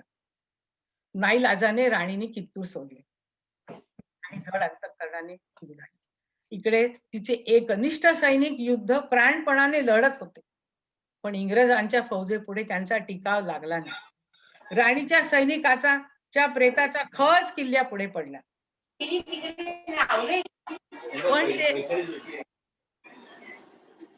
पण त्या देशप्रेमी सैनिकांनी शेवटपर्यंत लढून प्राणार्पण केले, पण शत्रूला शरण गेले नाही. अखेर सर्व अधिकाऱ्यांना अटक झाली. दुर्दैवाने राणीला व तिच्या सुनांना पण अटक झाली. त्यांनी तिला किल्ल्यात आठवड्याभर ठेवले. अतोनात तिचा शारीरिक मानसिक छळ केला आणि धाकदपटशाने कित्तूर संस्थान इंग्रजांना दिले असे तिच्याकडून बळजबरीने लिहून त्यावर सह्या पण घेतल्या. राणीच्या मनाला काय वेदना झाल्या असतील तिलाच ठाऊक. त्यानंतर तिला बेलहोंगलच्या किल्ल्यात 5 वर्ष कैदेत ठेवले. त्यातच तिचा 1829 ला मृत्यू आला. तिने आपल्या धैर्याने, प्रेमाने व धीराने सर्व पिढ्यांच्या पुढे आदर्श ठेवला. हे तिचे सर्व गुण आजही अतिशय अंगीकारण्यासारखे आहेत. तिच्या स्मृतीला त्रिवार वंदन. वंदे मातरम. भारत माता की जय. माझ्या युट्यूब चॅनलवर साठी मी ही गोष्ट लिहिलेली आहे. स्वातंत्र्य समरातील संविधा म्हणून आपल्याला जमल्यास बघू शकता आपण. धन्यवाद. पुन्हा एकदा मृदुल मोहना तुमचे खूप खूप खूप आभार. धन्यवाद. धन्यवाद. खूप छान. फेसबुकचा मी तसा फार वेडा नाहीये, पण त्याच्यापासून लांबही राहत नाही. दिवसातनं एक 10-15 वेळेला 5 वेळ असेल त्या. असंच फेसबुक बघत असताना अचानक पीपल यू मे नो यामध्ये रागिणीचा फोटो मी चमकलो. रागिणी तोरो फेसबुकवर. मी परत नीट फोटो बघितला. रागिणी तोरो आठवले. अरे वा, रागिणी तोरो म्हणजे तीच. ओ, अजून जुनं नाव मिरवत होती तर. माझं पहिलं प्रेम. कॉलेज संपल्यानंतर खूप दिवस तिच्यावरच प्रेम करत राहिलो. ती पण करत असावी, पण तिला भेटून ते व्यक्त करण्यापूर्वीच तिच्या घरातल्यानी तिचं लग्न लावून दिलं. माझा विरह झाला. बरेच दिवस त्यानंतर झुरत राहिलो. गावातल्या गावातच म्हणजे आमच्या सांगलीतच दिली हे मला कळलं. कोणीतरी आठवले होते. माझ्या मनानं अगदीच सामान्य घरात तिला दिलेली होती. काळाच्या ओघामध्ये मी ते सगळं विसरूनही गेलो होतो. रागिणीला आपल्याकडून फ्रेंड रिक्वेस्ट पाठवली की नको या संभ्रमात असताना मी तिचं प्रोफाईल चेक करायला सुरुवात केली. रागिणी फेसबुकवर चांगलीच ऍक्टिव्ह होती. म्हणजे बरंच काही काही शेअर करत होती, लाईक करत होती. बऱ्यापैकी सोशल झाली होती पूर्वीपेक्षा. मी पण जरा धाडस करून तिला फ्रेंड रिक्वेस्ट पाठवली. इतक्या वर्षांनी ती आपल्याला ओळखेल का? आपली ती मैत्री किंवा ओळख, आपलं प्रेम तिला आठवेल का? ही फ्रेंड रिक्वेस्ट आल्यानंतर तिला आनंद होईल, गुदगुल्या होतील की राग येईल? अशा अनेक प्रश्नांनी माझ्या मनात गर्दी केली होती. हातून तर बाण सुटला होता. वाट पाहण्याशिवाय गत्यंतर नव्हतं. 2-3 दिवस माझे वाट पाहण्यामध्ये गेले आणि एके दिवशी माझी फ्रेंड रिक्वेस्ट मंजूर झाली होती. मला भयंकर आनंद झाला होता. पण त्यातल्या त्या दुःखाची गोष्ट म्हणजे तिने मला ओळखलं नव्हतं. पण कोण असा तिचा पहिला मेसेज होता. मग मी तुझ्या कॉलेजमधला बॅचमेट असल्याची आठवण करून दिली. आठवतात का तुला ते दिवस असं विचारलं. हा हा आठवतात असं तिचं उत्तर कळवलं. कसं आहेस तू सध्या काय करतोयस असं तिने विचारत. माझी एक मोठी कन्सल्टन्सी फर्म आहे आणि खूप छान जोरात आहे हे तिला मी कळवलं. त्यावरती तिनं पण माझं पण छान चाललंय असं कळवलं. असले फॉर्म मेसेजिंग झाल्यानंतर मग मात्र मी तिला नित्य नेमानं मेसेंजरवर मेसेज पाठवायला लागलो. गुड मॉर्निंग, गुड नाईट, त्याची बरंच काही काही शेअर करायला लागलो. खूप ओळख असल्याप्रमाणे तिच्याशी संवाद वाढवला. काही झालं तरी पहिलं प्रेम तिच्याही मनात माझ्याबद्दल काहीतरी असावं हे या संवादात जाणवलं होतं. मग मी मेसेज अडून अडून प्रेम व्यक्त करायला सुरू केलं. तर तिचं लग्न झाल्यानंतर काही वर्षात माझंही लग्न झालं. माझ्या संसारात सगळं ठीक होतं, बायका पोरं वगैरे. खरं तर आयुष्याच्या वळणावरती हे फ्लर्टिंग करण्याची गरज नव्हती. पण आयुष्याच्या या वळणावर फेसबुकमुळे मला परत ती भेटली होती. प्रेमाचे अंकुर फुटले होते. आता मला तिला प्रत्यक्ष भेटायची, बोलायची इच्छा होती. मग बोलता मी नंबर दिला आणि तिचा फोन नंबर मागितला. तर तिला मी तुला फोन नंबर नाही देऊ शकत, उगीच प्रॉब्लेम होतील म्हणून त्याला स्पष्ट नकार दिला. तिला घरी यायचं तर तिनं नकार. मी तुझ्या घरी येऊ का असं विचारतात ते पण माझ्या नवऱ्याला ते आवडणार नाही. किती दिवसांनी मी तर बाहेर भेटायला बोलतो, उगाच रस्ता हट्ट करूनच पस्तावशील. तिचा मेसेज आला. रागिणीला भेटण्याच्या संदर्भात मी विविध प्रयत्न करून बघितले. तिचा फोन नंबर मागितला, तिच्या घरी येतो म्हणून सांगितलं, परंतु हे माझे प्रयत्न काही यशस्वी झाले नाही. पण काही दिवसातच तिला भेटायची एक संधी मला आयतीच चालून आली. आमच्या काही मित्रांनी नाटकांची वार्षिक मेंबरशिप चळवळ सुरू केली होती. त्यात माझ्या वाट्याला त्यांनी एक बुक दिलं होतं आणि ते खपवायचं होतं. रागिणीला आणि तिच्या नवऱ्याला नाटकांची खूप आवड आहे हे माझ्या लक्षात आलं होतं. आता तिच्या घरी जाण्याचं हे एक चांगलं निमित्त मला मिळालं. तिला कळवून जाण्यापेक्षा सरळ तिच्या घरी जावं आणि तिला सरप्राईज द्यावं असं मी ठरवलं. आता माझ्याकडं तिच्या घरी जायला एक ठोस कारण सुद्धा होतं. म्हणजे तिच्या नवऱ्याला संशय वगैरे पण आला नसता. एके संध्याकाळी मी तिच्या घरी पोहोचलो. तर घरामध्ये तिचे पती होते. मिस्टर आठवलेंनी माझं स्वागत केलं. मी त्यांना रागिणीची ओळख सांगितली. एका वर्गात आम्ही होतो हे पण बोललो. तर ते ती नाही आहे असं म्हणाले. मी पण त्यांना फार संशय येऊ नये म्हणून किरकोळ इकडच्या तिकडच्या गप्पा टप्पा केल्या. काय येणं केलं, काही विशेष काम होतं का असं त्यांनी विचारताच मग मी येण्याचं कारण सांगितलं. त्यांना खूपच आश्चर्य वाटलं. ते म्हणाले, तुम्हाला काय माहित, मला नाटक पाहायला खूप आवडतं. तेव्हा मी त्यांना म्हटलं, अहो तुम्हाला नाटकाला आलेलं मी बऱ्याच वेळेला पाहिले नाट्यगृहात.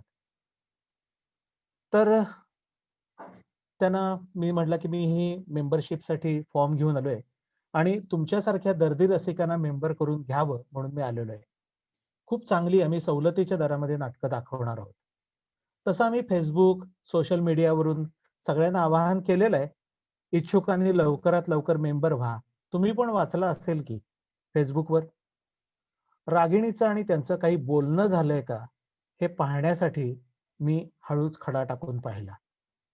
त्यावरती ते म्हणाले, नाही हो, मी काही ते फेसबुक वगैरे नाही पाहत, मला ते नाही आवडत आणि त्यातलं मला काही कळत पण नाही. आमच्या रागिणीला मात्र फार वेड फेसबुकचं. शेवटी रागिणीची वाट पाहून चला मी निघतो असं म्हणत उठू लागल्यावरती ते म्हणाले, अहो आलाच आहात तर मला तुमच्या या नाटकाच्या स्कीम मध्ये मेंबर करून घ्या ना. आता मात्र मला आयती संधी आली होती. मी पटकन विचारलं, मेंबर करायचे किती, म्हणजे एक की जोडी? त्यावरती ते म्हणाले, नाही एकच. मी विचारलं त्यांना, का, रागिणीला नाही आवड? तर त्यावरती ते म्हणाले की तिला खूप आवड होती, पण असं म्हणून ते थांबले. मी आश्चर्याने विचारलं, पण? तर ते भरल्या आवाजात म्हणाले की रागिणी 2 वर्षापूर्वीच देवाघरी गेली. काय? मी जवळ ओरडलोच. 2 वर्षापूर्वी? अहो पण कसं शक्य आहे? मी चांगलाच हबकलो होतो. तापाचं निमित्त झालं. 2-3 दिवसात ब्रेन हेमरेज आणि खेळ खलास. असो, ईश्वर इच्छा भली असी असं ते म्हणाले. ते काय म्हणतायत ते अजून काही बोलायच्या आत मी पटकन गाडीतून बुक घेऊन येतो असं म्हणून धडपडत रस्त्यावरती आलो. गाडीला किक मारली. कधी एकदा घरी जाऊन मी फेसबुक ओपन करून खात्री करतोय असं मला झालं होतं. फेसबुक ओपन होईपर्यंत दम नव्हता मला. ओपन झालो तर वरती मेसेजला ग्रीन स्पॉट होता.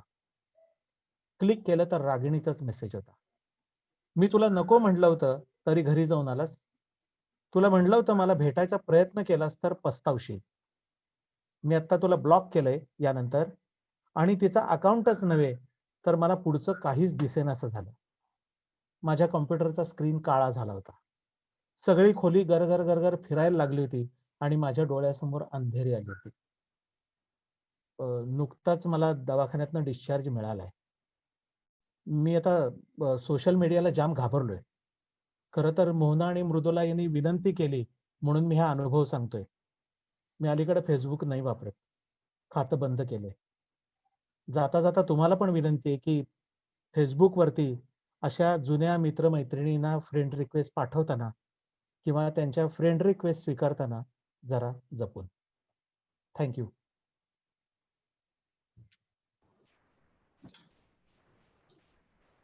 नमस्कार. माझा योग असा आहे की मला एका वेळी दोघांना अॅक्नॉलेजमेंट करावं लागतंय. एक तर उदयजी की ज्यांना कोणी अॅक्नॉलेजमेंट केलं नव्हतं आणि दुसऱ्या म्हणजे वेदाताई मोहरीर. दोघांच्याही कथा ऐकल्या आणि खूप मनाला भावल्या. उदयजींचा अनुभव फेसबुकवरचा आणि वेदाताई मोहरीरनी सादर केलेलं कथासार पण आवडलं. वीरश्री पूर्ण वाटले. स्त्री शक्तीची ताकद काय आहे ही कळली. माझं नाव आनंद बडवे. आजच्या अभिवाचनासाठी माझा विषय आहे अगदी सोपा. 7 संगत शब्दांची काही लेखामधून वेचलेले हे निवडक विचार. आता थोड्या वेळापूर्वी आपण स्त्री शक्तीची ताकद बघितली. आता माझ्या या लेखामध्ये थोडासा मी आढावा शब्दशक्तीचा घेतलेला आहे. तर मी आता माझी कथा सुरू करतो. मी असं लेख सुरू करतो. संत तुकाराम महाराज म्हणतात, आम्हा घरी धन शब्दाची ते रत्ने, शब्दाची ते शस्त्रे यत्न करू. शब्दची आमुच्या जीवाचे जीवन, शब्दे वाटे धन जन लोक. तुका म्हणे पहा शब्दाची हा देव, शब्दाची गौरव पूजा करू. देवाने माणसाला विचार करण्याची क्षमता दिली आणि त्याचबरोबर अभिव्यक्त होण्यासाठी शब्दशक्ती बहाल केली. या शब्दाचे महत्त्व अपार आहे. एखादा शब्द विचार यथार्थपणे व्यक्त होण्यासाठी कसा कधी वापरावा यावर त्याचे सर्व सामर्थ्य अवलंबून असते. मंगेश पाडगावकर म्हणूनच म्हणतात, शब्द शब्द जपून ठेव बकुळांच्या फुलापरी. शब्द तसे अलवारच, बकुळीच्या गंधासारखे चिरंतर सुवास देणारे. आपल्या आमच्या अलौकिक गंधाने ऐकणाऱ्याच्या मनाचा ठाव घेणारे. उदाहरणार्थ मराठीत शांत हा शब्द कितीतरी संदर्भामध्ये येतो. घरात किंवा शाळेत धांगडधिंगा घालणारे मुलांना शांत बसायला सांगितले जाते. शांत झोपणे, शांत ऐकणे, शांत बसणे, शांत होणे असे विविध शब्दप्रयोग मराठीत करता येतात. माझ घरातील मंद दिव्याची वात जेव्हा मिटून जाते तेव्हा शांततेशिवाय आणखी काय राहणार. मराठी ते तसंच आहे. एक शब्द आहे देवाघरी. किती साधा पण आशयघन शब्द आहे. अगदी सहज सरळ निष्पाप वाटतो. मृत्यूचे वर्णन करणारे अनेक शब्द मराठीत आहेत. देहावसान, निधन, मृत्यू यातला कोणता शब्द केव्हा वापरायचा याचे काही सामाजिक संकेत आहेत आणि सर्वसाधारणपणे ते पाळले जातात. कोणत्या प्रसंगी कोणते कपडे परिधान करावेत याचे काही संकेत असतातच, तसेच शब्दांचेही आहे. आपल्या भोवती ते शब्दांचे गारुड खूप लोभस आहे. शब्द कधीच एकटे दुकटे येत नाहीत. त्यांच्याबरोबर येतात ते त्यांचे संदर्भ, विशिष्ट प्रसंगाचे, विशिष्ट व्यक्तीचे, कलाकृतीचे. पण गंमत म्हणजे प्रत्येकाचे संदर्भ स्वतःचे असतात. शब्दांना ना चित्रासारखा रंग, ना गंध, ना मधुर स्वराची साथ सोबत. तरीही शब्दांच्या मुखातून अनुभवांना रूप देता येते. संस्कृतीच्या प्रवाहात प्रत्येक भाषेची एक लिपी घडत गेली. बोलीला लिखित रूप मिळालं. शब्द व वाक्य व्याकरणाच्या नियमाने बांधली गेली. शब्दाचे साथ संगत घेऊनच भाषा विकसित होत गेली. भाषा हे माणसाला मिळालेले वरदान आणि शाप सुद्धा ठरते. वरदान अशाच अर्थाने की अन्य कोणत्याही प्राण्याला न लाभलेल्या साधनातून मनुष्य प्राणी आपल्या भावभावना, विचार थेटपणे व्यक्त करू शकतो, संवाद, वादविवाद करू शकतो. आणि शाप या अर्थाने भाषेमुळेच अनेक समस्या, संघर्ष निर्माण होतात. असं असलं तरी भाषा टाळून माणसाचा विचार करता येतच नाही. भाषेचं महत्व हे सर्वसाधारणपणे खूपच आहे. भाषा हे संदेश वाहनाचे साधन व माध्यम आहे. भाषेतून माणसांचे व्यक्तिमत्व, स्वभाव, मूल्यदृष्टी व्यक्त होते. भाषेतून माणसाचं भौगोलिक परिसर कळतो. सर्वात महत्वाचे म्हणजे भाषेतून माणसाची संस्कृती व्यक्त होते. भाषेतून ज्ञानव्यवहार होतो आणि सौंदर्य निर्मितीही होते. भाषा अगदी मौनांचीही असते, प्रेमाची असते, भांडणाची सुद्धा असते. इतकंच काय, पण तोडण्याची आणि जोडण्याची भाषा असतेच. भाषेतून ज्ञानाची प्राप्ती आणि देवाणघेवाण सुरू झाली कारण माणसाचा एकमेकांशी संवाद वाढला आणि या संवादाचा रागलोभांचा, सुखदुःखांचा, भावभावनांना वाट पोकळी करून मिळाली. आणि यातून काय निष्पन्न झाले तर मूकपट बोलपट झाला. शब्दाच्या सूत्रातून भूत, वर्तमान, भविष्य हे त्रिकाल जोडले गेले. शब्दांची सुंदर लेणी, शब्दसुमने गुंफत भावना व्यक्त झाल्या आणि अलंकार निर्माण झाले. नवनिर्मितीचा आनंद, शब्दातला नाद, रंग, गंध एकवटून शब्दशक्ती वाढली. शब्दशक्तीचा भाव नामस्मरणात येत गेला. जीवनामध्ये नाना संकल्पना शब्दातून उमलू लागल्या. पहा ना, कोकिळा स्वतःची भाषा बोलते म्हणून ती मुक्त आहे, परंतु पोपट दुसऱ्याची भाषा बोलतो म्हणून तो पिंजऱ्यात गुलाम बनून राहतो. म्हणून स्वतःची भाषा, स्वतःचे विचार आणि स्वतःचा मनावर विश्वास ठेवा, तरच आपले आयुष्य सुंदर बनेल. जाता जाता शब्दाचा एक गमतीचा भाग सांगतो. बरोबर ऑफिसमध्ये एकाला मी म्हटलं, तू दगड आहेस. एक सोपं वाक्य आहे, तू दगड आहेस. केवढा भडकला माझ्यावर तो माणूस. पण काल त्यालाच म्हटलं, ए you rock man, you rock, तर जाम खुश झाला. आहे ना गंमत. धन्यवाद.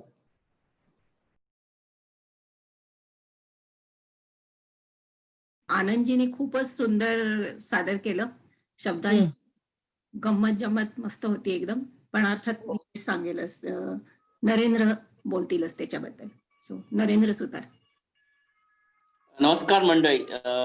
आशा करतो की माझा आवाज तुम्हाला ऐकू येतोय आणि मी दिसत आहे. मी नरेंद्र सुतार, बर्लिन, जर्मनी येथून बोलतो आहे.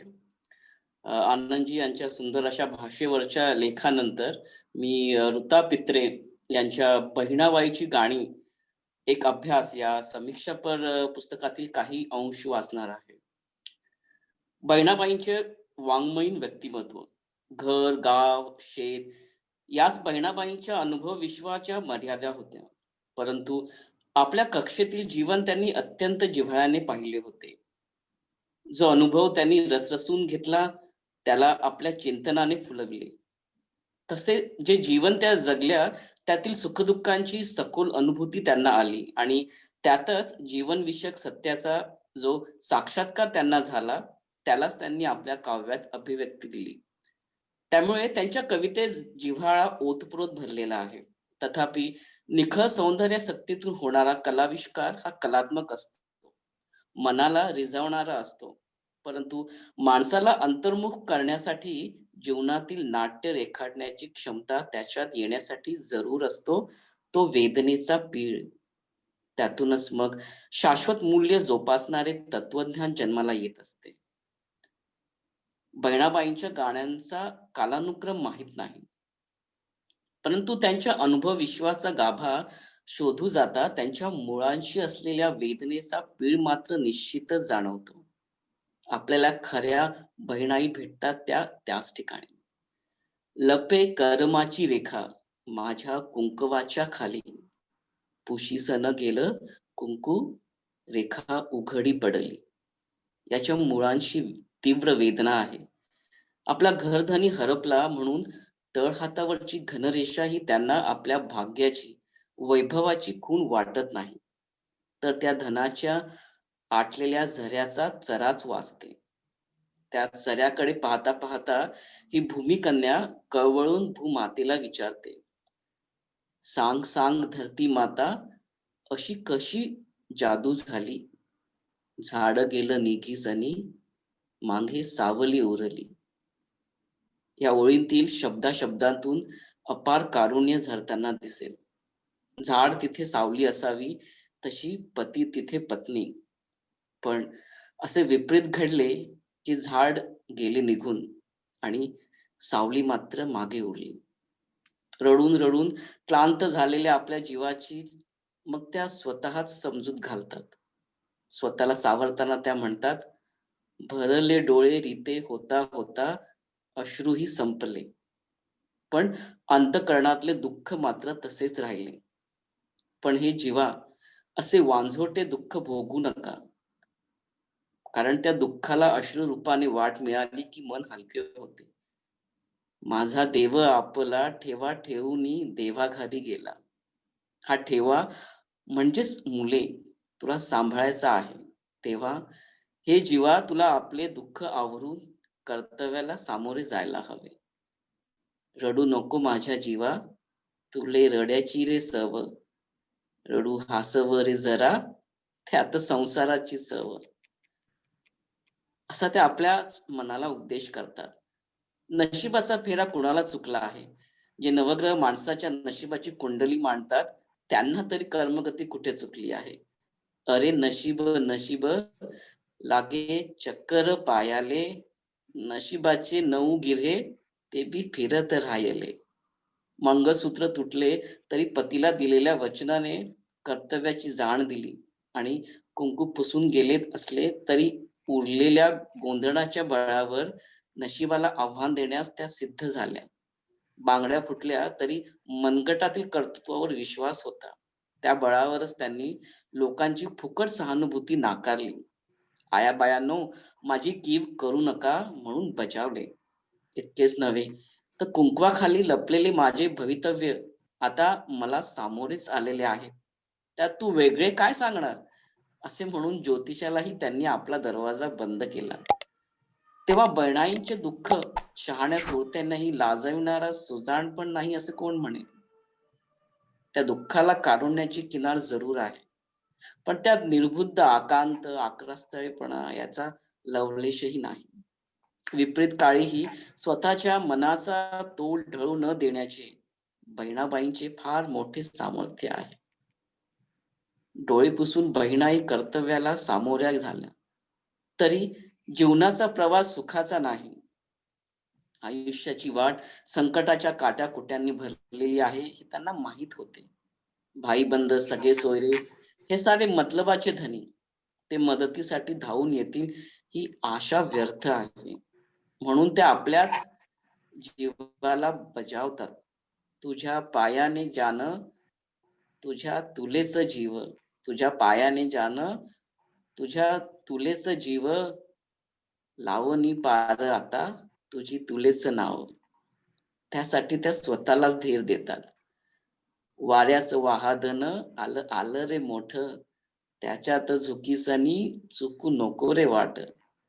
दोन्ही बाजून दर्या धर झुडूप हाती, सोडू नको रे धीर, येवो संकट किती. झाड गेलं तरी झुडपे आहेत आणि मागे उरलेल्या सावलीतच ती मोठी व्हायची आहेत. त्यासाठी वाऱ्या वादळाला तोंड देणे तिला भाग आहे. अनुभवातून आपसूक उमटलेले हे बोल मन हेलवल्याखेरीज राहवत नाही. बहिणाबाईंच्या या मूक परंतु सुजाण दुःखातच त्याचा पीळ आणि सामर्थ्य सामावलेलं आहे. वाटच्या वाटसरा ही कविता गावात महामारीच्या वेळी महारवाड्यातील एक महार पाण्याची घागर घेऊन त्याची धार सांडत गावाला फेरी घाली. त्या घटनेशी संबंधित असावी असे सोपानदेवांना वाटते. सोपानदेव म्हणजे बहिणाबाईंचे मूल, म्हणजे त्यांचा मुलगा. ते सुद्धा छान कवी होते. त्यावेळी गावचे लोक त्याला दगडधोंडे बांधित, शेणामार करीत. वाट तर काट्याकुट्यांनी आणि दगडधोंड्यांनी भरलेली असायचीच. त्यातून अनवाणी चालायचे म्हणजे एक दिव्यच असे. पण गावच्या भल्यासाठी त्याला ते करावेच लागे. जानच पडीन रे तुले लोकांच्यासाठी, हा संदर्भ त्यामुळे आला असावा असे म्हणतात. परंतु त्या महाराजचे दिव्य पाहता पाहता आपल्या समोरील जीवनाचा रस्ता कदाचित बहिणाईंच्या दृष्टीसमोर उभा राहिला असेल. कारण लावणी पार आता तुझे तुलेच नाव इत्यादी संदर्भ त्यांच्या जीवनाशी निगडीत वाटतात. तसेच वाऱ्याचं वाहादन आलं आलं रे मोठं, इथे वैधव्याचा संदर्भ असावा. कारण दोन्ही बाजून दर्या धर झुडूप हाती, इथे झुडूप हा शब्द मुलांचे संदर्भात असावा असं वाटतं. कारण आता माझा माले जीव या कवितेतील झाड गेलं निंगीसनी, मांगे सावली उरली या ओळींशी दोन्ही बाजून दर्या धर झुडूप चा संदर्भ चपखल बसतो. लपे करमाची रेखा आता माझा माली जीव, आणि या कविता अशा सलग वाटतात. अशा तऱ्हेचा संदर्भ अद्याप समीक्षकांनी लावलेला नाही. नव्याने सोपानदेवांनी अनुदान दिलेले आहे. या कवितांतून प्राप्त परिस्थितीला सामोरे जाण्याचा कणखरपणा, विपरीत काळीही मनाचा मराठी लाचार न होण्याचा ताठपणा आणि नशिबालाही हरवण्याची जिद्द या बहिणाईंच्या स्वभावगत गुणांचे दर्शन होते. याच गुणांमुळे जीवनाचा अर्थ लावू शकणे, त्यावर भाष्य करणे त्यांना स्वाभाविकच शक्य झाले असले पाहिजे. या कवितातील कविता वाचता वाचता बहिणाईंच्या व्यक्तिमत्वाचे कितीतरी पैलू आपल्याला दिसतात. कर्मनिष्ठेलाच ईश्वरनिष्ठा मानणाऱ्या बहिणाई, संसाराचे आणि जीवनाचे तत्वज्ञान सांगणाऱ्या आणि त्यातही विनोद बुद्धी जागवणाऱ्या बहिणाई, निसर्गाशी एकरूप होऊन आपल्या पंचेंद्रियांनी त्याला आकळू पाहणाऱ्या बहिणाई, माहेरच्या आठवणीने हरखून जाणाऱ्या बहिणाई, असे कितीतरी रूपे या पुस्तकाच्या पानापानात दडलेली आहेत. वैधव्याची कुऱ्हाड कोसळली तरी नशिबाला दोष देऊन स्वतःच्या सुखातच त्या चूर होऊन गेल्या नाहीत. त्यांची वृत्ती आत्मकेंद्रित होण्याऐवजी उलट बहिर्मुख झाली आणि केवळ मानव जातीलाच नव्हे तर उभ्या चराचराला त्यांनी आपल्या कवेत घेतले. त्यांच्या दुःखात जी सुजाणता होती त्या सुजाणतेनेच त्यांच्या दृष्टीची कक्षा विस्तारली आणि त्यातूनच त्यांचे जीवन विषयक तत्वज्ञान जन्माला आले. तर हे बहिणाबाईंच्या काही कवितांविषयी, त्यातून त्यांच्या आयुष्याच्या तत्वज्ञान जे जन्माला आले त्याविषयी काही समीक्षापर लेख. धन्यवाद. छान नरेंद्रजी, खूप छान तुम्ही अभिवाचन केलं आणि बहिणाबाई तर आपल्या सगळ्यांच्या हृदयाच्या जवळच्याच आहेत. आज मी डॉक्टर स्मिता दातार भारतातनं आले आहे मी अभिवाचन करणार आहे. मी स्वतःच लिहिलेलं आहे एका ललित लेखाचं. आपली प्रत्येकाचीच एक आठवण असते, की आपली सायकल, गाडी काहीतरी आपण जुनं झालं की विकतो आणि त्यावेळी आपल्याला काय वाटतं त्याच्यावर हे छोटंसं एक स्फुट लिहिलेलं आहे मी. अ, त्याचं टायटल आहे, शीर्षक आहे, दिल्या घरी तू सुखी राहा. आज माझी जुनी फोर्ड फिगो गेली. गेली म्हणजे काढून टाकली. विकली म्हणायला जीव धजावला नाही. पण व्यवहार म्हणून विकलीच खरी. ठेवायला जागा नाही, शिवाय गाडी नुसतीच उभी राहणार. त्यावर उगीच खर्च नको म्हणून आमच्याच विश्वासातल्या एका गाड्यांच्या व्यापाऱ्याला विकली. त्याला द्यायचं कारण म्हणजे त्याची गाड्यांची शोरूम आहे. तिथून ती चांगल्या ठिकाणी जाईल, सुस्थळी पडेल अशी आशा. पण मनाला यातना झाल्याच. आपली प्रत्येक प्रिय गोष्ट आठवणींच्या शिंपल्यात अडकते, मोती होते आणि मनातल्या समुद्राच्या तळाशी खोल जाऊन पडते. तरी ती नजरेसमोर नाही म्हणून जे क्लेश होतात ते झालेच शेवटी. त्या वस्तूच्या रंग, गंध, पोतात आपण मिसळलेले असतो म्हणून की काय कोण जाणे. सहवासात येणाऱ्या प्रत्येक सजीव आणि निर्जीवावर प्रेम करणारी मी. स्वयंपाकघरातल्या चमच्यापासून ते बँकेत पडून राहिलेल्या दागिन्यांपर्यंत, कामाला असलेल्या मोलकरणीपासून ते कुंडीतल्या हळव्या रोपापर्यंत प्रत्येकात जीव गुंतवणारी मी. आज माझ्या गाडीची पाठवणी करताना माझा जीव घशात गोळा झाला होता. खरं म्हणजे नवी गाडी केव्हाचीच येऊन दिमतीला हजर झाली होती. पण नवी वीण विणताना पहिले लागेबांधे उसवतात थोडेच. देखणी होती माझी फोर्ड फिगो, तकतकीत हिरव्या रंगाची, त्याला साजेसं इंटिरियर, लोण्यासारखं इंजिन, बदललं तरी कळणार नाही असे मऊसूद गिअर, मजबूत सस्पेन्शन, आकाराने छोटी असून पाय जमिनीवर घट्ट रोवून चालणारी. मुलांना शाळा क्लासला पोहोचवणं आणणं, त्यांची मागच्या सीटवर चालणारी मस्ती, ते त्यांनी जिंकलेली बक्षिसं, ट्रॉफीज, सगळं सगळं अनुभवलं या गाडीनं. 26 जुलैच्या पावसात कित्येकांची सुखरूप सोडवणूक केली होती तिनं. सासऱ्यांच्या गुडघ्याच्या ऑपरेशनच्या वेळी माझ्या बरोबरीनं धावपळ करत होती ती. लग्नाला 20 वर्ष झाली ना, तेव्हा नवथर प्रेम जपत हिलाच घेऊन आम्ही बँडस्टँडला रोमॅन्टिक ड्राईव्हला जात होतो. आज आठवणींची फुलपाखरं उडत होती. पहिल्यांदा बस तिला घासून गेली आणि जो ओरखडा उमटला ना तिच्यावर, तो तिच्यावर नव्हता, तो थेट माझ्या मनावर उमटला होता. हळहळले मी. 2 वर्षात एकही चरा उमटू दिला नव्हता मी तिच्यावर. तिचं तेल पाणी, तिची स्वच्छता याच्यावर जातीनं लक्ष असायचं माझं. आतला सुंदरसा एअर फ्रेशनर माझ्या फिगोचा गारवा अधिकच सुगंधी करायचा. डॅशबोर्डचा पांढरा शुभ्र गणपती बाप्पा मी खास तिच्यासाठी शोधून आणला होता. माझ्या फिगोवरच मुलं गाडी चालवायला शिकली. त्यांचंही प्रेम बसलं होतं तिच्यावर. सगळ्यांच्या हातात ती हळूहळू रुळली आणि जुनी पण झाली. मग कधी तिच्या पत्र्याचं, कधी काचांचं काम निघायला लागलं. इसके ऊपर अभी खर्चा करने से नई गाडी ले लो, खाली पिली फोकट का खर्चा, मेकॅनिक म्हणाला. घरातले सुद्धा असंच सुचवायला लागले आणि मन एकदम आजोळी रत्नागिरीला पोहोचलं. आजोबा भाकड गाईला कसायला विकायला अजिबात तयार नसायचे. तांबू खाईल थोडा चारा, एवढ्या गोतावळ्यात राहिली तर काय झाले, शेण देईल, गोमूत्र देईल, इतकी वर्ष दिलं ना तिने दूध, चांदीनी कपिलाला सोबत करील ती गोठ्यात. घरातली माणसं थकली, काम करेनाशी झाली की विकतो का आपण, आजोबा कडाडायचे. आजी तांबूच्या अंगावरनं मायेचा हात फिरवायची.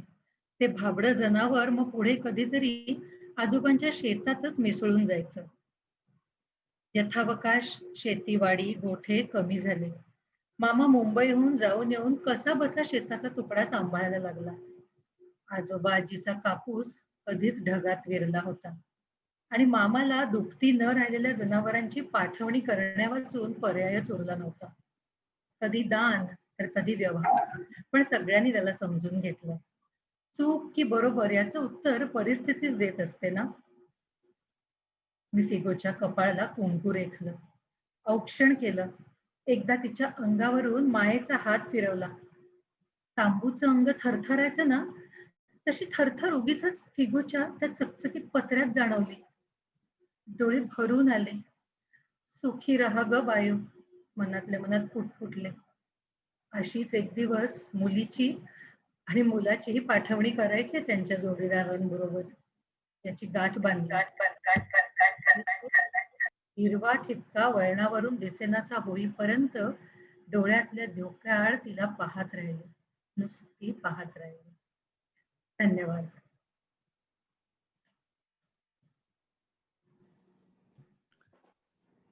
Great job.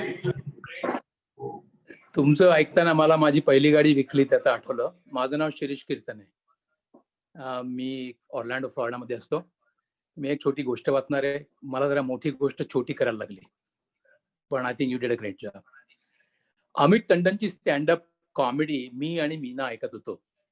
तो अरेंज मॅरेज बद्दल जेव्हा बोलत होता, म्हणजे मुलगा आणि मुलगी पाहण्याच्या कार्यक्रमाबद्दल, तेव्हा मला पुलंचं वाक्य आठवलं.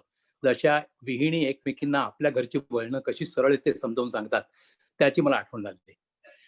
लग्न ठरवण्याच्या आधी मुलगा आणि मुलगी एकमेकांना जरा चाचपून पाहतात. तुझे कोणी बॉयफ्रेंड होते का, तुझी कोणी गर्लफ्रेंड होती का वगैरे असे प्रश्न विचारतात. मी मीनाकडे पाहिलं आणि तिनं विचारायच्या आधीच मला म्हणाली ती की तू अमेरिकेत आधी एकटाच आला होतास, तुला कोणी मैत्रीण बित्रीण होती की नाही. मैत्रीण नव्हती असं म्हणणं म्हणजे आपण बावळट होतो असं कबूल करण्यासारखं असतं. पण मैत्रीण होती असं म्हटलं तर मग का फाटलं, केव्हा फाटलं, अजून संबंध आहेत का, आणि मुख्य म्हणजे तुमचे संबंध कुठपर्यंत गेले होते अर्थात अमेरिकेत, अशा प्रश्नांना उत्तर द्यायला लागतात. त्यामुळे नथिंग सिरियस असं उत्तर देऊन वेळून मारून नेली की मुलगा म्हणजे अगदीच काही हा नाहीये असं वाटतं, म्हणजे पोटेन्शियल आहे इथे टंडन. तर मीनाच्या प्रश्नाला मी उत्तर दिलं, अगं रेसिडेन्सी म्हणजे अक्षरशः मजुरी. अशा वेळी एनर्जी आणि काम करताना वेळ कुठे असतो. मी खोटं बोललो नव्हतो, परंतु खरं उत्तर जरा निराळं होतं आणि ते मीनाच्या लक्षात आलं. ती म्हणाली काय असं ते एकदा सांगून टाक. मी तिला म्हटलं मी एकदा डेट वरती गेलो होतो. तिचे डोळे चमकले. मी म्हणालो तुला वाटतं तसं नाही, अगं मी एकदा एकटाच डेट वरती गेलो होतो. तिने मान हलवली. म्हणजे मला जेव्हा इंटर्नशिप सुरू झाली त्याच्या आधी पहिले 1-2 दिवस ओरिएंटेशन नावाचा प्रकार असतो, तो 1-2 दिवस चालतो. मी इकडे तिकडे जरा पाहत होतो आणि माझी नजर एका नर्सकडे गेली. ती नर्सकडे का गेली असं विचारलं तर सुंदर होती म्हणून, ब्लॉन्ड होती म्हणून, का मी तिच्याकडे पाहताना तिने मला एक स्माइल दिलं म्हणून माहिती नाही.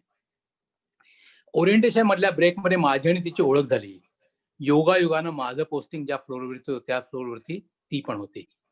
मी जरा ओव्हर कॉन्फिडन्स होतो, पण 1-2 दिवसातच मला सिंहासनावरून खाली खेचण्यात आलं. सलाईनला सेलिन, हेपरिनला हेपरिन आणि काळ्या लोकांचे उच्चार पेशंट काय म्हणतो तेच मला कळत नसे. मी एकदा नर्सिंग सेशनापाशी बसलो होतो. बाजूला मला फोन कॉल आला. मला विचारलं की एका पेशंटचं डोकं दुखतंय, काय देऊ. पहिलाच दिवस. इंडियात क्रोसिन, पॅरासिटामॉल, इथे टायलिनॉल. मला कुठे माहिती होतं. मी आपलं माझ्या चेहऱ्याकडे पाहून ती माझ्या बाजूला बसली होती. तिने मला फोन होल्ड करायला सांगितलं आणि लिहून दिलं कागदावर, 2 टायलॉन आल्याला सांग. मी म्हटलं तिला थँक्यू म्हटलं. ती नुसतीच हसली. मला न कळलेल्या गोष्टी ती अशा खुबीनं सांगायची की बाजूच्या कोणाला एक डाऊट पण येणार नाही. एकदा गंमतच झाली. एक पेशंट आला होता. तो मला म्हणाला की माझ्या पोटात दुखू लागलं. आय वेंट टू जॉन आणि मला बरं वाटलं म्हणून मी परत आलो. पुन्हा अर्ध्या तासाने तेच झालं म्हणून I went again to the john आणि मला बरं वाटलं. हा जॉन कोण आणि हा सारखा सारखा त्याच्याकडे गेल्यानंतर तुला काय करतो म्हणजे तुला बरं वाटतं असं विचारावं असं माझ्या मनात आलं. माझा प्रश्न तिच्या लक्षात आला होता. ती मला हळूच कानात म्हणाली, excuse me, going to the john म्हणजे गोइंग टू द पॉटी. मी म्हटलं अरे अरे अरे काय ही गोष्ट. आमचा कॉल म्हणजे सकाळी 8 ते संध्याकाळी 5 दुसऱ्या दिवशी, आणि हे रिपीट व्हायचं एव्हरी 2 ते 3 दिवसांनी. If you get a sleep for 2 hours you are simply lucky. तर हे अशा वेळी मला 4:30 वाजता माझा एकदा कॉल संपत होता आणि त्याच वेळी मला फोन आला 4:30ला की एक 65 वर्षाचा माणूस आहे आणि त्याला सकाळी दाखल केलंय. सकाळी त्याचं डोकं दुखलं, दुपारी तो बेशुद्ध झाला आणि त्याला आणलं. कॅट स्कॅन केल्यानंतर त्याला ब्रेनमध्ये ब्लिडिंग झालं होतं आणि त्याचं अशी रिक्वेस्ट होती की मला रेस्पिरेटरवरती ठेवू नका म्हणून रेग्युलर फ्लोअरवरती ऍडमिट केलं होतं, आयसीयूत नाही. मी त्याला पाहायला गेलो. त्याची 65 वर्षाची बायको आणि 15 वर्षाचा मुलगा तिथे बाजूला बसले होते. दुसरं लग्न असावं माहिती नाही. पण एनिवे, तर मी त्याला पाहिल्यानंतर असं करण्यासारखं काहीच नव्हतं, कारण की ब्लड प्रेशर कंट्रोल करायचं, सूज कमी व्हावी म्हणून थोडेसे स्टेरॉइड्स द्यायचे, बाकी काहीच करण्यासारखं नव्हतं. मी त्यांना सांगणार एवढ्याच त्या मुलाने मला प्रश्न विचारला, do you believe in Jesus Christ? त्याला मी काय सांगणार, मी हिंदू आहे, माझे प्रकार निराळे आहेत, आत्मा बित्मा. तेवढ्या ती बाईमध्ये पडली, देबी तिचं नाव. ती म्हणाली, he of course he believe in God. त्या मुलाने मला विचारलं, व्हॉट डू थिंक, माझे वडील जगतील का? माझ्या मेडिकल नॉलेजमध्ये मला भयंकर अभिमान. मी म्हणणार होतो नाही, शक्य नाही. तेवढ्यात ती मध्ये पडली. ती म्हणाली, आता तर सुरुवात आहे, आपण प्रयत्न करू, ब्लड प्रेशर कंट्रोल करू, देव आहे त्याच्याबरोबर, don't worry, the God and angel are with him. मी नुसतं हो हो करून बाहेर पडलो. खरं तर मला थोडा राग आला होता. मी बाहेर गेला तिला म्हटलं, तू त्याला खोटी आशा का दाखवलीस? यू नो, आणि मलाही माहिती आहे की हा जगणार नाही. ते म्हणजे खोटी आशा, आर यू दॅट शुअर की he is going to die? मी म्हटलं की देवावरती माझा विश्वास आहे, पण माझ्या सायंटिफिक मनाला पचणारी ही गोष्ट नव्हती. पण मी काही बोललो नाही. दुसऱ्या दिवशी परत आलो, काहीच फरक झाला नव्हता. फीडिंग टुकटा पाहिजे असा विचार करत होतो. त्यांचा प्रीस्ट नुकताच येऊन गेला होता आणि त्यांनी एकत्र येऊन प्रार्थना केली होती. ती नर्स पण त्यांना जॉईन झाली होती. म्हणजे आता या पेशंटला काहीही करता येणार नाही हे बोलणं सुद्धा मला शक्यच नव्हतं. मी दुपारी डेस्कवरती तिथे बसलो, बाजूला नर्सिंग चार्टिंग पण करत होत्या. मी हळूच तिच्याकडे पाहिलं. हळूच का, ती दिसायला सुंदर होती म्हणून, काय कुठल्याही मुलीकडे मी कामाशिवाय पाहत नाही असं म्हणून? नाही नाही, माझ्या कमनिशमानं तिनंही त्याच वेळी पाहिलं. ती माझ्याकडे चालत आली. मला म्हणाली, तू जेवलास का? मी म्हटलं नाही. Never forget to eat, no matter how busy you are. पहिला रूल, केव्हा आणि एखादा नवा पेशंट येईल जो सिक असेल किंवा जुना पेशंट आणखीन सिक होईल, क्रिटिकली होईल, याचं सांगता येत नाही. मी कॅफेटेरियात गेलो होतो, पण तिथलं लिव्हर आणि बटाटा हे काही मला जाण्यासारखं नव्हतं. त्यावेळी मी चक्क भातामध्ये मेयोनेज, मस्टर्ड आणि केचप घालून खाल्लं होतं. माझ्या शेजारी बसलेला रेसिडेंट मला म्हणाला पण होता, ए पुढच्या वेळी माझ्या शेजारी बसू नकोस खायला. हे मी तिला काय सांगणार. तिने मला पीनट बटर क्रॅकरचं एक पाकिट दिलं. मी तिला थँक्यू म्हटलं आणि बसलो. शुक्रवार आला. हा माणूस कम्प्लीट कोमात होता, पण फॅमिलीनं आशा सोडली नव्हती. सोमवारी नर्सिंग होममध्ये पाठवायचं असं झालं. वीकेंडला थोडी साचलेली कामं करायला लागतात, पण एक दिवस ऑफ होता, म्हणजे मला शनिवार ऑफ होता. मी सहज तिला म्हटलं, सी यू संडे. ती म्हणाली, का उद्या तू ऑफ आहेस? म्हटलं हो. काय करणार आहेस असं असं मला विचारायचं वाटलं, पण तिला बाहेर यायचं का जेवायला असं विचारणार होतो, पण माझी जीभ काही साथ देत नव्हती. ही जर नाही म्हणाली, लोकांना जर हे कळलं तर काय होईल, म्हणून मी काय विचारलं नाही. तर ती म्हणाली, तू काय करणार आहेस? ती मला म्हणाली, do you want to go for dinner tomorrow? I am busy in the morning. मला काय बोलावं तेच कळे नाही. आंधळा मागतो एक डोळा आणि देव देतो दोन. देव का देवी? मीना लगेच म्हणाली. मी फक्त तिच्याकडे पाहिलं. रेस्टॉरंटमध्ये एका इटालियन 6-6:30 भेटायचं ठरलं. म्हणून मी घरी गेलो. मला काही झोप आली नाही. मुलीबरोबर डेटला जायची माझी पहिलीच वेळ होती, ते पण अमेरिकेत. इतर कामे चटचट आवरली. बराच वेळ होता. दुपारी काहीतरी खायचं म्हणून खाल्लं. 4 वाजता अंघोळ केली. भेटायच्या आधीच अंघोळ? मला वाटलं भेटून आल्यावर गार पाण्याने अंघोळ करशील. इति मीना. मी तिच्या बोलण्याकडे दुर्लक्ष केलं. तिथे पोहोचलो, जरा आधीच पोहोचलो. 6 वाजता आत गेलो. कोक मागवला. 7:30 झाले, ती काही आली नाही. मी पास्ता मागवला आणि खाल्ला. 7 वाजून गेले. 7:15 मी रेस्टॉरंटमध्ये निघालो निराशेनं. ती काही आली नाही. ही तुझी डेट? मीना म्हणाली, थांब. मला झोप आली नाही. उद्या हिच्याशी कसं बोलायचं? काहीच झालं नाही असं दाखवायचं का? तिला जाब विचारायचा, का ग तू आली नाहीस मला सांगून सुद्धा? तेवढ्यात मला हेड नर्स दिसले. मला पाहताच ती म्हणाली, अरे तू कुठे गेलास? 22 नंबरचा पेशंट केव्हाची तुझी वाट पाहतोय, त्याला तुझ्याशी बोलायचंय. मी तिला विचारलं, कुठली नर्स असाइन केली आहे? माझी आशा अशी होती की तिच्याबद्दल सांगेन, झालं तसं. ती म्हणाली, अरे ती रोजचीच नर्स देवी, ती त्याला पाहणार होती, पण काल ती कोणाला तरी भेटायला चालली होती आणि तिच्या कारला अपघात झाला आणि ती गेली. काय? मी जोरात ओरडलो. एक्झॅक्टली अशी सर्वांची रिॲक्शन झाली आहे, पण तू आधी त्या पेशंटला पाहू नये. त्या बेशुद्ध पेशंटला पाहून मी काय करणार? आणि माझ्या डोक्यात एकदम प्रकाश पडला. आता ही म्हणाली, तो पेशंट माझी वाट पाहतोय. कालपर्यंत कोमात असलेला हा पेशंट? मी त्या रूममध्ये धावत गेलो. दिस डज नॉट मेक सेन्स. पाहिलं तर उशा लावून तो बसला होता. त्याची बायको बाजूला होती. तो म्हणाला, गुड मॉर्निंग डॉक्टर. मला ती काल रात्री म्हणाली अगदी तसेच आहात. कोण म्हणाली? कोण ही ती आणि केव्हा म्हणाली?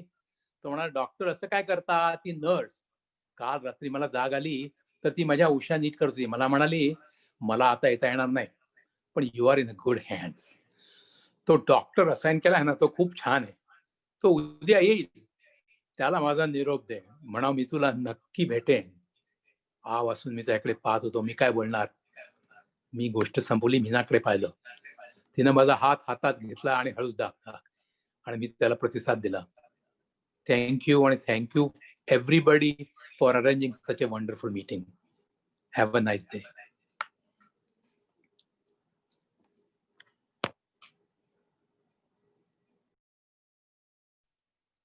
मी स्मिता कुलकर्णी भारतातून आज काही कविता सादर करणार आहे तुमच्यासमोर. शिरीषजी, तुमची गोष्ट सांगायची सहज सोपी पद्धत खूप आवडली आणि स्टोरी ही खूप छान होती. तर मी सुरुवात करते माझ्या कवितांना.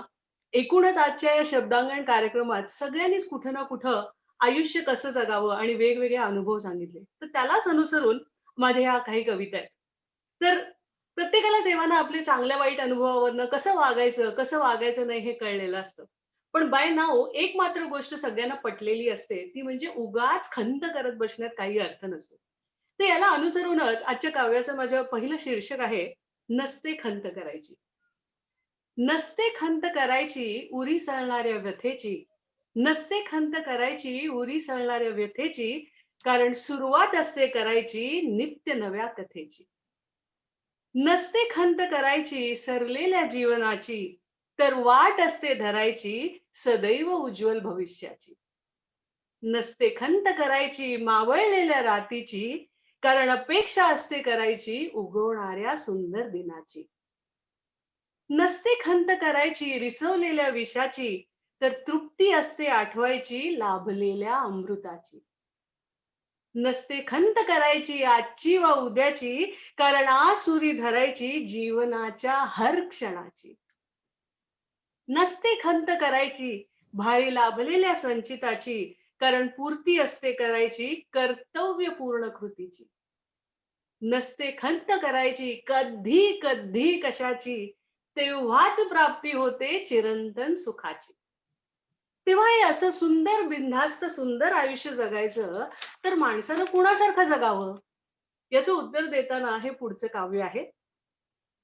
माणसानं कसं पावसासारखं असावं.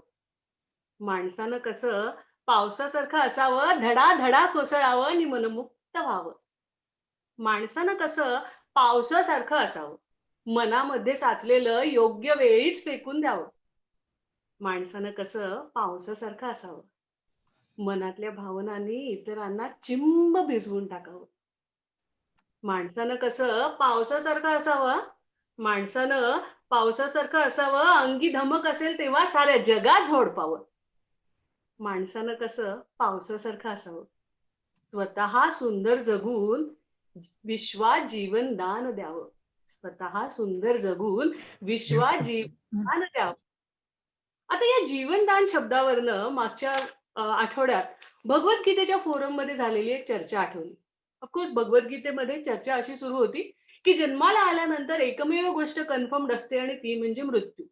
आणि मृत्यूलाही अतिशय आनंदीपणे स्वीकारता यावं यासाठी भगवंताच्या शरण जायला हवं आणि नामस्मरण करायला हवं आणि ते अगदी लास्ट मोमेंट होणार नाहीये, तर त्यासाठी तयारी करावी लागते.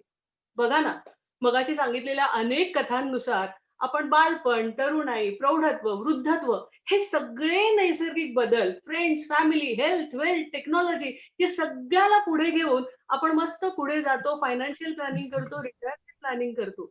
पण खऱ्या अर्थानं आपण डिटॅचमेंट प्लॅनिंग करत असतो का? डिटॅचमेंट प्लॅनिंग म्हणजे त्यांना इथं म्हणायचं होतं निवृत्ती. आणि निवृत्ती म्हणजे फक्त जॉब मधली रिटायरमेंट असं नव्हे, तर निवृत्ती म्हणजे या मानवी रूपातून जाणं इथपर्यंत. पण ही तर झाली लास्ट स्टेप. पण जसं पहिल्याच आपल्या गोष्टीत मीनाताईंनी सांगितलं, मनाचं संग्रहालय. 60 नंतर आता फारशा अपेक्षा उरत नाहीत, फक्त आयुष्य सुंदर जगावं हीच अपेक्षा राहते. त्यानुसार मी, माझा संसार, मोहपाश यातनं थोडं तरी स्वतःला विलग होता येईल का, ही वृत्ती निर्माण करणं. आणि म्हणूनच ज्याला निवृत्ती समजली तो उर्वरित आयुष्य खूप चांगलं जगू शकेल. यासाठी हे माझं पुढचं शेवटचं काव्य आहे, ज्याच्यात मी निवृत्ती म्हणजे काय हे सांगायचा प्रयत्न केलाय. निवृत्ती ही एक निसर्गाची प्रकृती. निवृत्ती ही एक निसर्गाची प्रकृती. निवृत्ती ही असते एक वचनपूर्ती. निवृत्ती म्हणजे आत्मपरीक्षणाची व्याप्ती. निवृत्ती असते प्रगल्भतेची प्रतिकृती. निवृत्ती म्हणजे कर्तव्यपूर्तीची पावती. निवृत्ती असते साफल्याची स्वीकृती. निवृत्ती असते स्वातंत्र्याची प्राप्ती. आणि म्हणूनच निवृत्ती म्हणजे निवांततेची ख्याती. आणि त्यामुळेच तर निवृत्ती बनते स्वानंदाची मूर्ती. निवृत्ती म्हणजे नव्हेच ती उर्वरितांची आसक्ती. निवृत्ती म्हणजे नाहीच मुळी ती उर्वरितांची आसक्ती. कारण निवृत्ती असते असीम भक्ती. निवृत्ती असते मांगल्याची उक्ती. आणि निवृत्ती म्हणजेच जीवनावरची प्रीती. निवृत्ती हीच जीवनावरची प्रीती, कारण निवृत्ती हीच खरी शाश्वती. निवृत्ती हीच खरी शाश्वती. धन्यवाद. वा वा वा, खूप सुंदर. सकारात्मक आणि आध्यात्मिक शैली थोडीशी. खूप सुंदर. मनपूर्वक अभिनंदन. थँक्यू. नमस्कार, मी सौ Smita Katekar. Marathi global village family तर्फे होणाऱ्या आजच्या शब्दांगण्या कार्यक्रमात सहभागी होताना मला खूप आनंद होतोय. मी आपल्या समोर 350 वर्षांपूर्वी घडलेल्या समर्थकालीन सत्य घटनेवर आधारित एक स्वलिखित नाट्यछटा सद्गुरु भक्ती चित्ती ठसवावी याचे अभिवाचन करते. ही नाट्यछटा मागच्या वर्षी पत्रभेट या दिवाळी अंकात प्रसिद्ध झाली आहे. आशा आहे आपणा सर्वांनाही निश्चितच आवडेल. सद्गुरु भक्ती चित्ती ठसवावी. वा वा वा, या स्वच्छ झुळझुळ वाहणाऱ्या पवित्र गंगेच्या प्रवाहामध्ये माझ्या कपाळावरचा विजयाचा, विद्वत्तेचा, गाढा ज्ञानाचा कुंकुम तिलक कसा नक्षत्रासारखा आनंदाने चमकतोय. आहा हा, जसा या थंडगार गंगामाईत हवेच्या झुळकीने निर्माण झालेल्या बुडबुड्याच्या डोक्यावर सूर्यदेवतेने जसा चमचमता हिऱ्यांचा मुकुट घातलाय ना, तसाच लोक हो. बघा बघा, या सदाशिव शास्त्री येवलेकरांची विद्वत्ता पहा. माझ्या डोक्यावरचा हा अखिल हिंदुस्थानातील उत्तर प्रांत काबीज झाल्याचा मुकुट पहा. तुमच्या दृष्टीने जरी तो अदृश्य असला तरीही माझ्या उघड्या डोळ्यांनी पहा. पहा कसा लखलखतोय ते. ही हातातील अनेक मानपत्रे, ही जयपत्रे, हे उंची कपडे, ही माझ्या चढत्या वाढत्या ज्ञानाची, वाक्चातुर्याची ग्वाही आहे. हा, एक मात्र नक्की, हे विश्वेश्वरा, तुझी स्वर्गात आनंदाने प्रकाशणारी ही नक्षत्रे आहेत ना, ती माझ्या पत्रिकेत थोड्या बहुत प्रमाणात असल्यानेच माझा इथपर्यंतचा प्रवास अगदी सुखकर विनासायस झाला. हे भोळ्या सांब सदाशिवा, अशीच कृपा असू दे सदाशिव शास्त्रीवर. उद्या पहाटेच मुक्काम घालून दक्षिण प्रांत काबीज करायला निघालोय, तेव्हा आशीर्वाद दे. ध्याये नित्यं महेशं रजतगिरी निभं चारुचंद्रावतंसं. काय म्हणता अण्णा, झाली सर्व तयारी निघायची? अबलक घोडा तयार आहे. चला प्रहरभरात निघूया. मशाली मुळीच विझू द्यायच्या नाहीत, त्यात आणखी तेल घालावं म्हणायचं. 24 तास त्या पेटत्या हवात सूर्याप्रमाणे माझ्याही तेजस्वितेचं, ज्ञानाच्या प्रखरतेचं, विजयाचं प्रतीक आहे पण त्या पेटत्या मशाली म्हणजे. मी येतोच एवढी यज्ञोपवितात सुरी घालून. सुरी कशाला म्हणजे, Can you please change my Chitralekha Potdar? मी येतोच म्हणजे गावोगावी जाऊन वेदोपनिषदांवर चर्चा करून जयचित्र मिळवायचे. व तसे न झाल्यास मशाली विझवून सुरीने आपली जीभ कापावायची प्रतिज्ञाच आहे माझी. विसरलात? आता पुढे फक्त उत्तर प्रांत म्हणजे मथुरा, वृंदावन, द्वारका, अयोध्या, गया काबीज केलाय. गंगा, रेवा, तापी, यमुना, गोमतीचं पाणी प्यायलोय म्हटलं मी.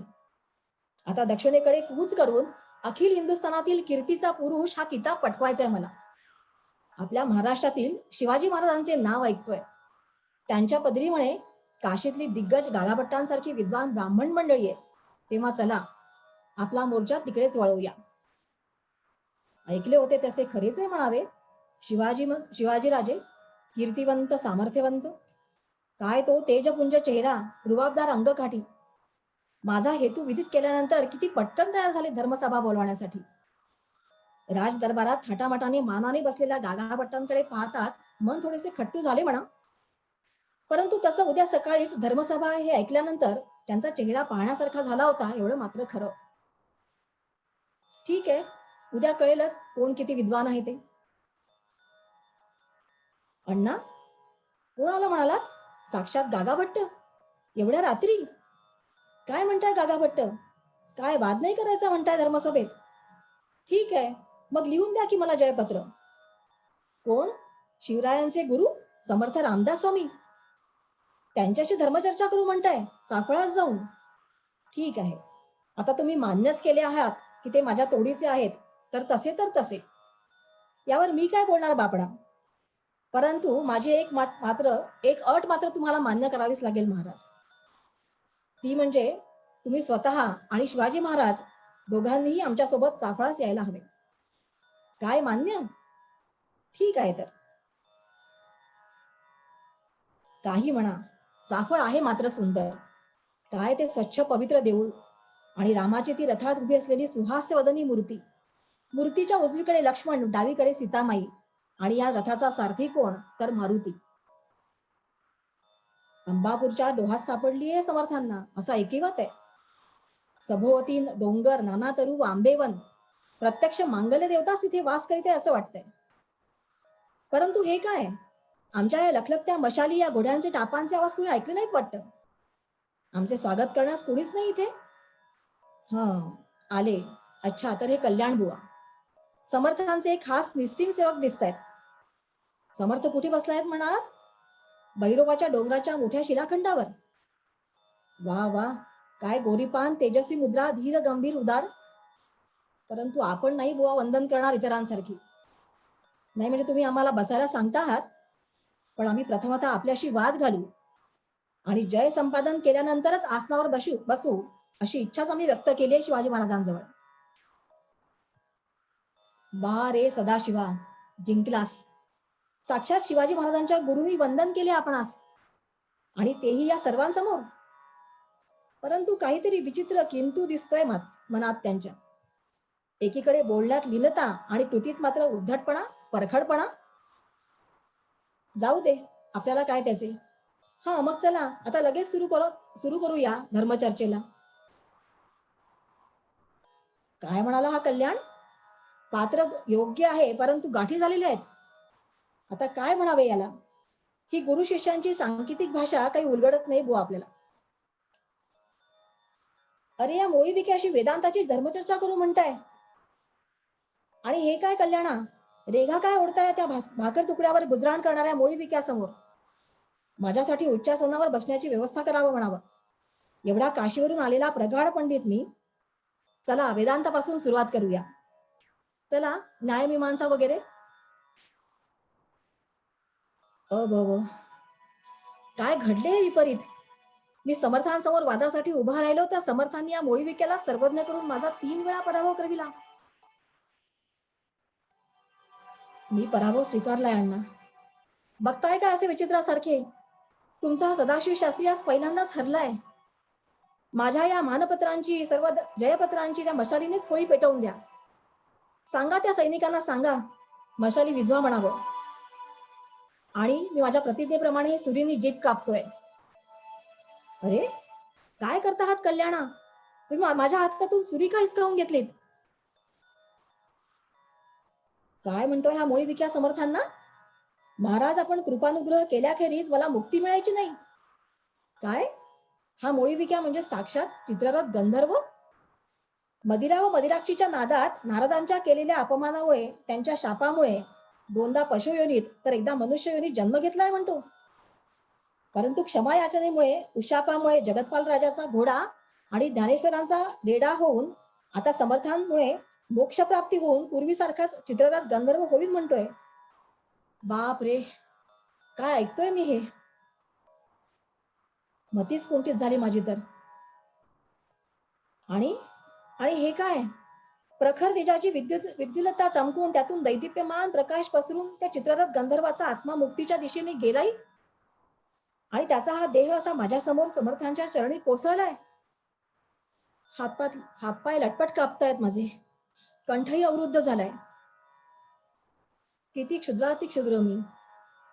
अंतःकरणात अगदी सांदी कोपऱ्यात दडून बसलेला माझा हा गाडा अहंकार, माझी राक्षसी महत्वाकांक्षा गळून पडलीये. कुठून ऐकू येत आहे हे? कुणाची धीर गंभीर वाणी ही, आणि तीही हिंदीत.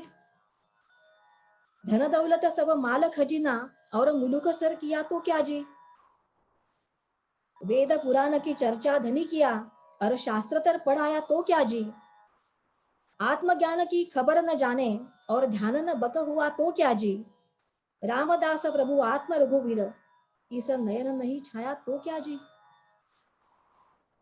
नको नको स्वामी, इतकी कठोर वाणी तुमची ऐकवत नाही मला.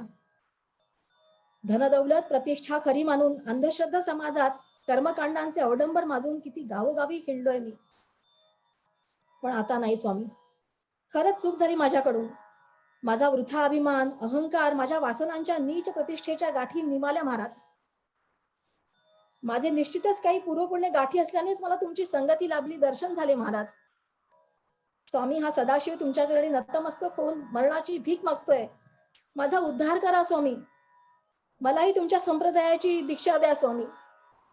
मलाही तुमच्या संप्रदायाची दीक्षा द्या स्वामी.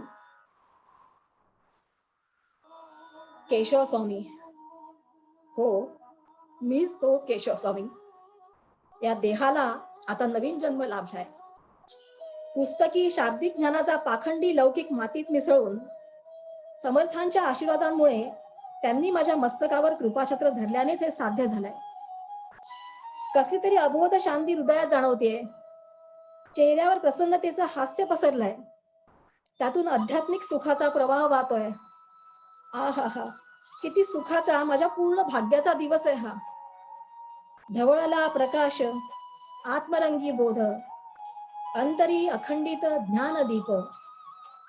केशव म्हणे सदा पाविजे चैतन्य वृत्ती. सद्गुरु भक्ती चित्ती ठसवावी. सद्गुरु भक्ती चित्ती ठसवावी. नमस्कार.